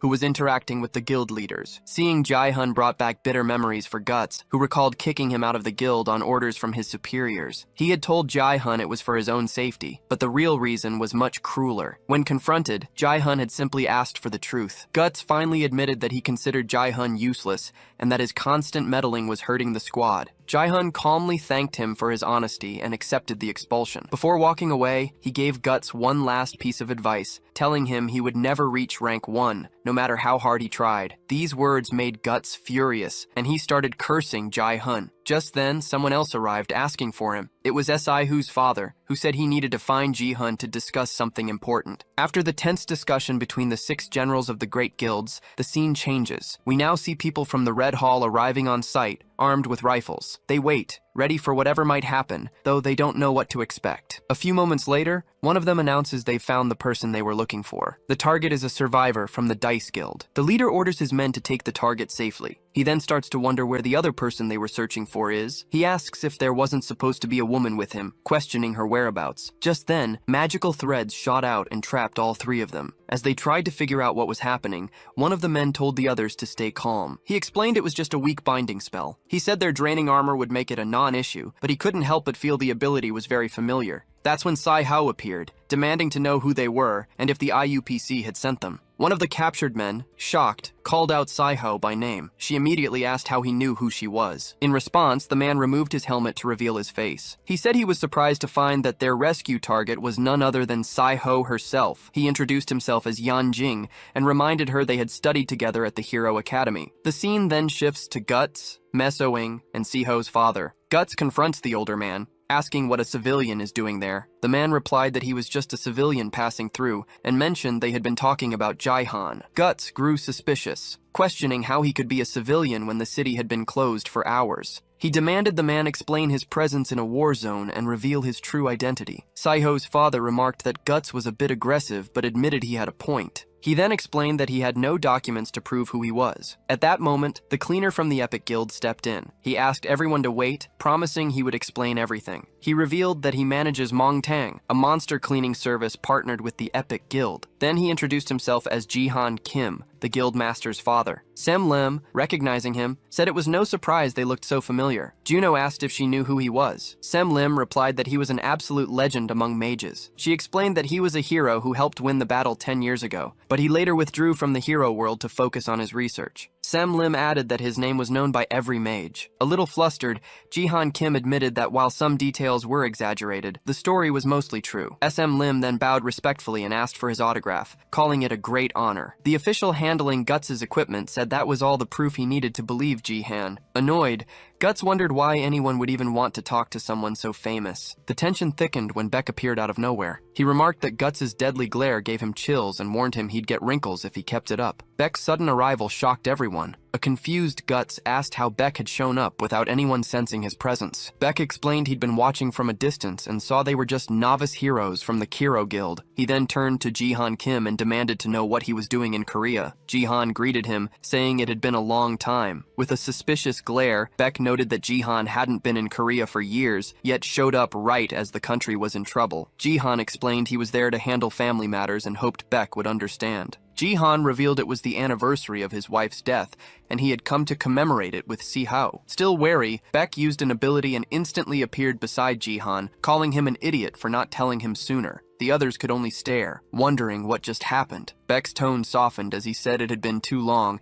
and invited Jahan for a drink once things were settled. Jahan politely declined, saying he wouldn't have the time. Just then, one of the cleaners was called over, and he recognized the voice. He ran toward Jahun, exclaiming that it had been years. A surprised Jahun asked what he was doing there. Jahun then noticed Guts, whose real name was Hyuntae Kim. Guts just muttered something under his breath. Jae-hoon observed that everyone present seemed to be fighting the city's monsters. He walked up to Guts and greeted him, noting it had been a while. He also mentioned seeing Guts' platoon helping defend the city. Guts sneered, calling Ji-hoon a little brat and telling him to stop acting like he was on the same level as the S-rank heroes. Guts made it clear he saw right through Ji-hoon's attempts to cling to the top-ranked heroes. He declared that Ji-hoon would never reach that rank and needed to stop dreaming. Ji-hoon shot back that Guts hadn't changed a bit since he left the platoon, still as arrogant as a child. Then Jae-hoon taunted him, saying Guts was the one who would never reach rank 1, no matter how hard he tried. Enraged, Guts lunged at Ji-hun, calling him a piece of shit. But just then, Doha appeared and grabbed Guts by the head, demanding to know what he was doing. Looking things over, Doha remarked that he was surprised Guts could be provoked so easily. Doha then asked Ji-hun how he put up with cowering for so long. Ji-hun simply thanked Doha for stepping in. Guts, still fuming, couldn't believe how someone could look down on him like he was nothing. Guts swore he would make Ji-hun pay for the humiliation. Just then, Mijinho greeted a Mr. Kim, noting it had been a long time. Mijinho mentioned how they all used to be novices, but now they were all important guild leaders in Korea. Doha cut in, saying this was not the time to get nostalgic. Ji-hun's father agreed, explaining that he had been watching the mana signals. He could tell the Azazians were finally starting to make their move.